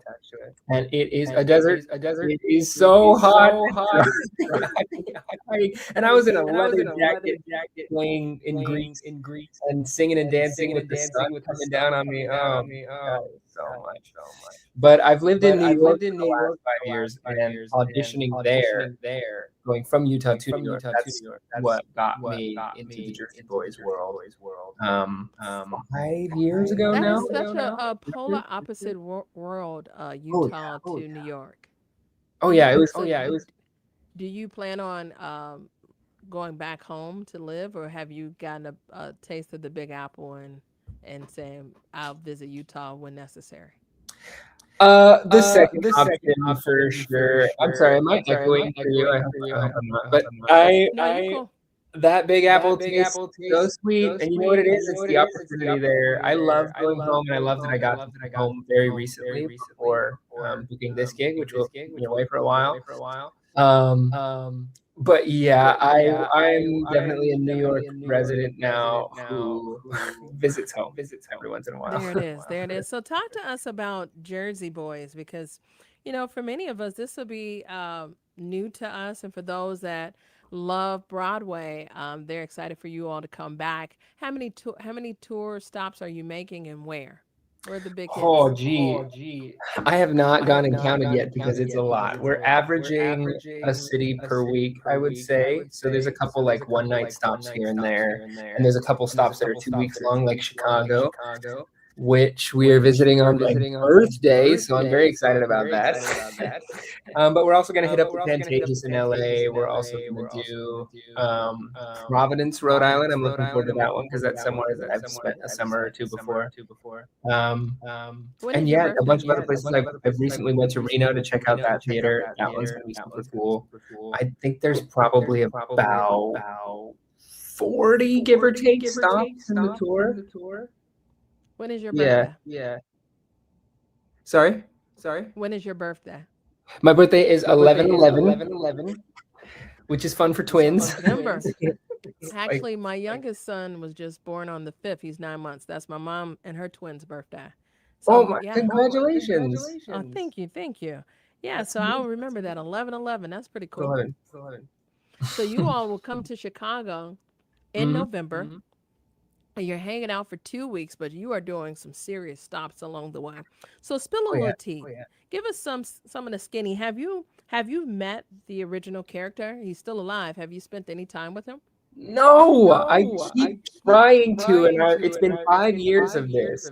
And you know what? Sometimes the team will even be like, "Hey, we're gonna set you up. We're gonna get you a meeting," and then I don't hear anything. So I'm crossing my fingers that it happens this time because I'd really like to meet the guy. He's given me a lot of work and kept me employed for a long time now. I gotta say thank you. Well, here's the deal.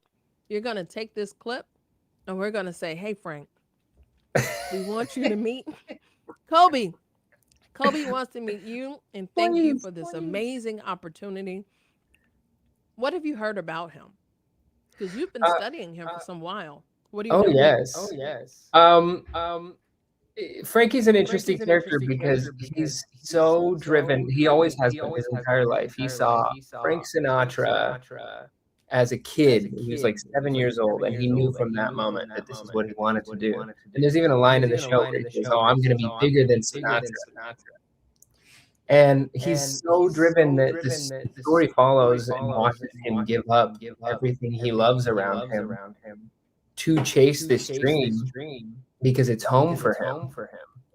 And I just find that both very inspiring and also almost like a cautionary tale. And I think it's just so fascinating, and it's really fun to play knowing that it's a real person. Like, this isn't some story that was conceived by someone. It's incredible script writing by Marshall Brickman and Rick Ellis, but it's historical, and I think that's really cool. And then, what is your favorite hit song to sing? And I'm sure all of them are on there. They're all amazing. I'll give you two answers. My favorite hit song to sing is "Walk Like a Man." That's the first one I sang when I very first auditioned. It was my first callback song. It was "Walk Like a Man," and I love it. But my favorite song from the show to sing is one that kind of sneaks up on you, and it's a little bit less popular. It's like a jazz standard, indie sounding "Moody's Mood," which is something that Frankie used to sing to a saxophone part to the song "I'm in the Mood for Love." And it's just beautiful. I'm jumping around, I'm flipping in the falsetto and going back down into the voice. It's so fun to sing, and it's in the show, so you'll have to come check it out. Well, one thing about it, sometimes we take comments from our listening audience. Renee Creswell says that was a great play. I saw it a few years ago. I grew up with their music. So, what do you say to the listening audience that actually can indulge you in terms of their recollection of growing up in the times of the Jersey Boys and singing along? You've been doing this for 5 years now, so I'm sure you've seen a lot of interaction from the audience. What is memorable of that? Absolutely. I would say one, thank you. This show is written for that audience.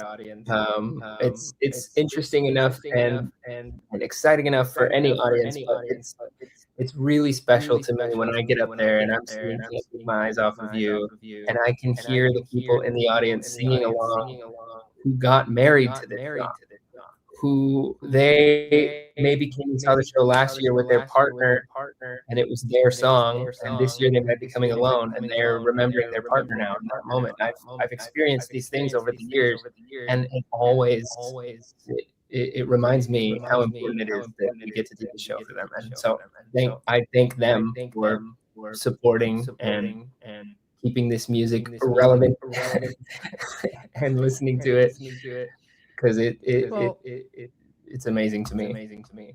Here's what we're gonna do. And is it Orem? How do you pronounce your last name? Orem, like So Kobe Orem is the star right here. He's playing Frankie Valli, the lead singer of the Four Seasons, and Jersey Boys is coming back to Chicago. We now know it's in November. And this Olive Award-winning musical Tony Grammy has shook the hearts of 13 million people around the world, right? So when we come back, I want to talk about your international stardom, if any, because you've toured the nation in a blink, and you've been doing this for 5 years. More from Kobe when we return. More from Cleopatra coming up next on the Talk of Chicago, 1690 WVON. Join us on Saturdays through September as the cash keeps stacking to get you loaded at Wind Creek Casino and Hotel. It's your chance to win a share of $200,000. Earn entries now. Drawings start at 7 p.m. every Saturday beginning August 8th, with winners taking home $5,000 to $20,000 each week, plus a guaranteed $30,000 winner each month. Don't miss your chance. Let's get loaded exclusively at Wind Creek. Find your winning moment. Must be 21 years or older. If you or someone you know has a gambling problem, crisis counseling and referral services can be accessed by calling 1-800-GAMBLER. Chicago, one night only, the Destiny's Child Iconic Reimagined Tribute, live at the Congress Theater, Saturday, August 29th. Experience the songs that defined a generation, reimagined. A five-piece string ensemble delivers a fresh, symphonic take on the hits you love, blending contemporary sound with those signature harmonies and empowering lyrics. Narrated by Matthew Knowles, the management powerhouse behind Destiny's Child. Upgrade to VIP for an exclusive meet and greet. Tickets are moving fast. Get yours now at destinyschild.com. Say my name, Chicago. Lung cancer is common among East Asian descendants, especially females. We understand our patients have different backgrounds and circumstances, which is why we promote nearly 1,000 health screenings each year, like the CLUES program, which screens high-risk, often uninsured patients for cancer. If it wasn't for the CLUES program at Northwestern Medicine, we wouldn't know my mom had a lung cancer. Because we treat our community the same way we treat our patients, better. Someone had a birthday. Yep, 50. Can't believe it. 50 years of wisdom. Great segue. We have a health reminder from the CDC. Pneumococcal vaccination is recommended for adults 50 or older. Says here, we're over 6 times more likely to be hospitalized with pneumococcal pneumonia than adults under 50. I don't love those odds. Same. Look what I found. Pfizer's Prevnar 20 is proven to help protect adults against pneumococcal pneumonia and invasive pneumococcal disease in just 1 dose. And millions have already gotten it. Continued approval may depend on a supportive study. Don't get Prevnar 20 if you have a severe allergy to its ingredients. A weakened immune system may lower your response. Common side effects include injection site pain and swelling, fatigue, headache, muscle, and joint pain. For full prescribing information, please call 1-855-213-2138. Visit Prevnar20.com or talk to your doctor or pharmacist. I'm on Prevnar20.com now, scheduling my appointment. Good idea. And happy 50th. It's the afternoon show. Those people that are saying, I am not my ancestors, are speaking from a place of privilege only given to them by their ancestors. So how can you come here now, right, when they've shed all the blood, when they've been bitten by all the dogs, when they've been hosed down by all the hoses, when they've been slapped in the face by all the cops, and here you come after laws have been passed to say what you wouldn't allow? I am not my ancestors. I think that is insanely disrespectful. Weekdays at 3 on the Talk of Chicago, 1690 WVON. WVON, traffic and weather now. No major updates to report as your travel times go. The Ryan, still no problems or delays in either direction. Things are pretty quiet at this time along the Bishop Ford and Tuskegee Airmen Memorial. As you make your way along DuSable Drive, that northbound trip from 67th Street to Jackson, just about 15 minutes. You will see some minor delays right around Soldier Field and again at Roosevelt Road. Making your way from Hollywood to Monroe, things are just fine. Things are just fine along the Stevenson as well. No major problems there in either direction. The inbound side of the Eisenhower, just a 45-minute trip now from Thorndale to the Burns Circle, 40 on return. And the Kennedy, nothing major there either. Still that 24-minute trip from O'Hare to downtown, getting to the airport, a 30-minute commute at this point. Taking a look at our weather, we are seeing some cloudy, muggy conditions across Chicago. The National Weather Service is on rain watch. They say we could see even more severe rain headed our way later today. But right now it's partly cloudy and 81 degrees at Midway. Is 81 in Bronzeville and 81 here at the Talk of Chicago. That's a look at traffic and weather now. I'm Annette Flournoy on the Talk of Chicago, 1690 WVON. And now back to the Cleopatra Show on the Talk of Chicago, 1690 WVON.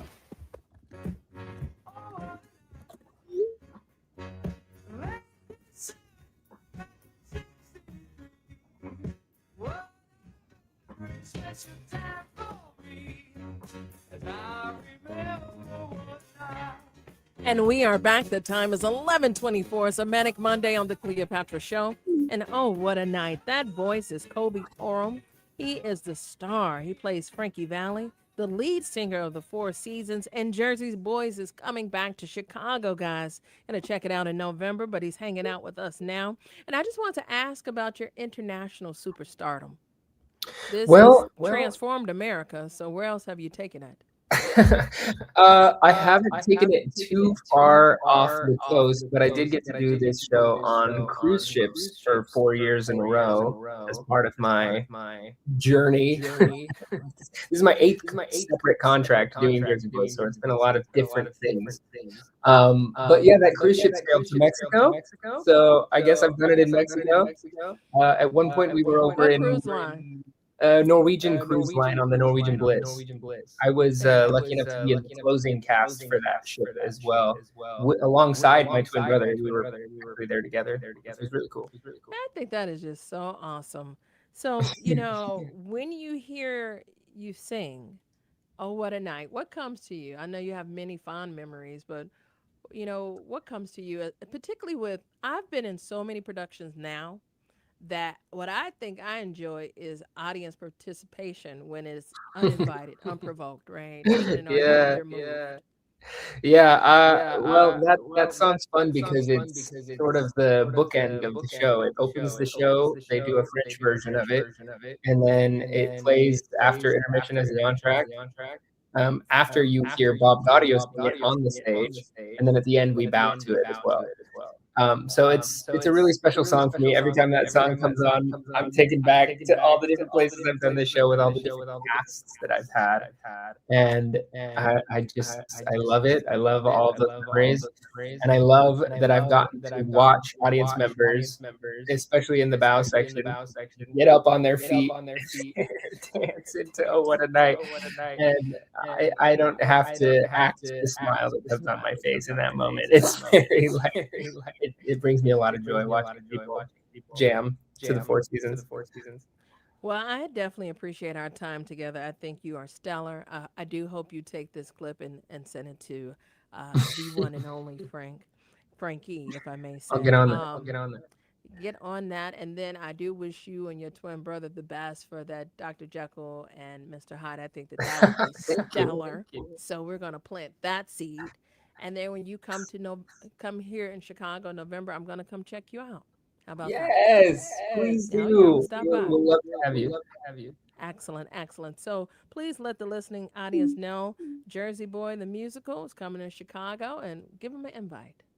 Of course. Jersey Boys the Musical is coming to Chicago early November. Please come see it. If you haven't seen this show yet, this is your chance to see Tony Award winning choreography, blocking, everything. We got the original team, Ron Melrose, we got Sergio, we got Des McAnuff. It's gonna be amazing.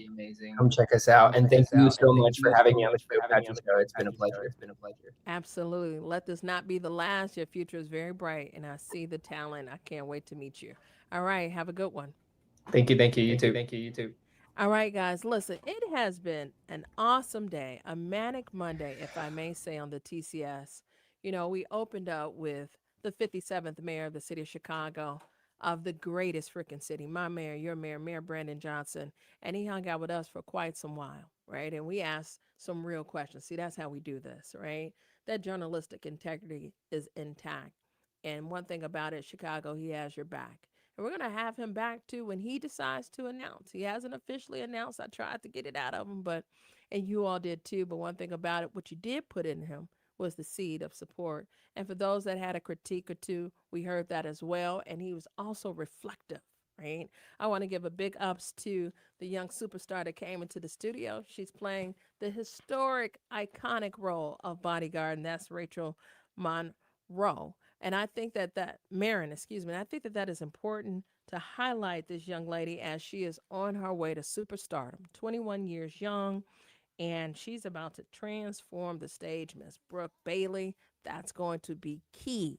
And then last but not least, Jersey Boys, right? So when you think about this young guy who has an identical twin brother, Kobe Oram, and for those of you all can think about, "Oh, What a Night," and Big Girls Don't Cry, I think that is a classic opportunity that'll transform the city in November. So if you're thinking about something to do with your fall, boo, there it is, right? So I look forward to being with you all tomorrow. Tomorrow is Turbulent Tuesday.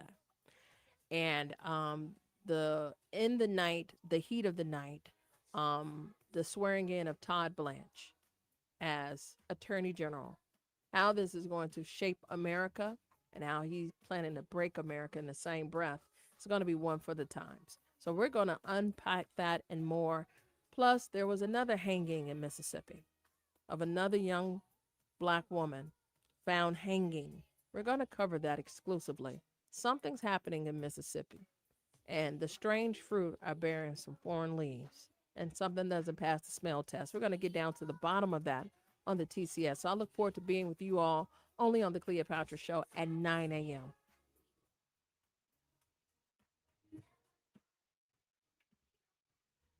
Have you checked out WVON's digital streaming network, Bond TV? It's everywhere on Roku, Apple TV Plus, Amazon Fire, on the WVON app, and at VON.TV. Bond TV, it's cultural content on purpose.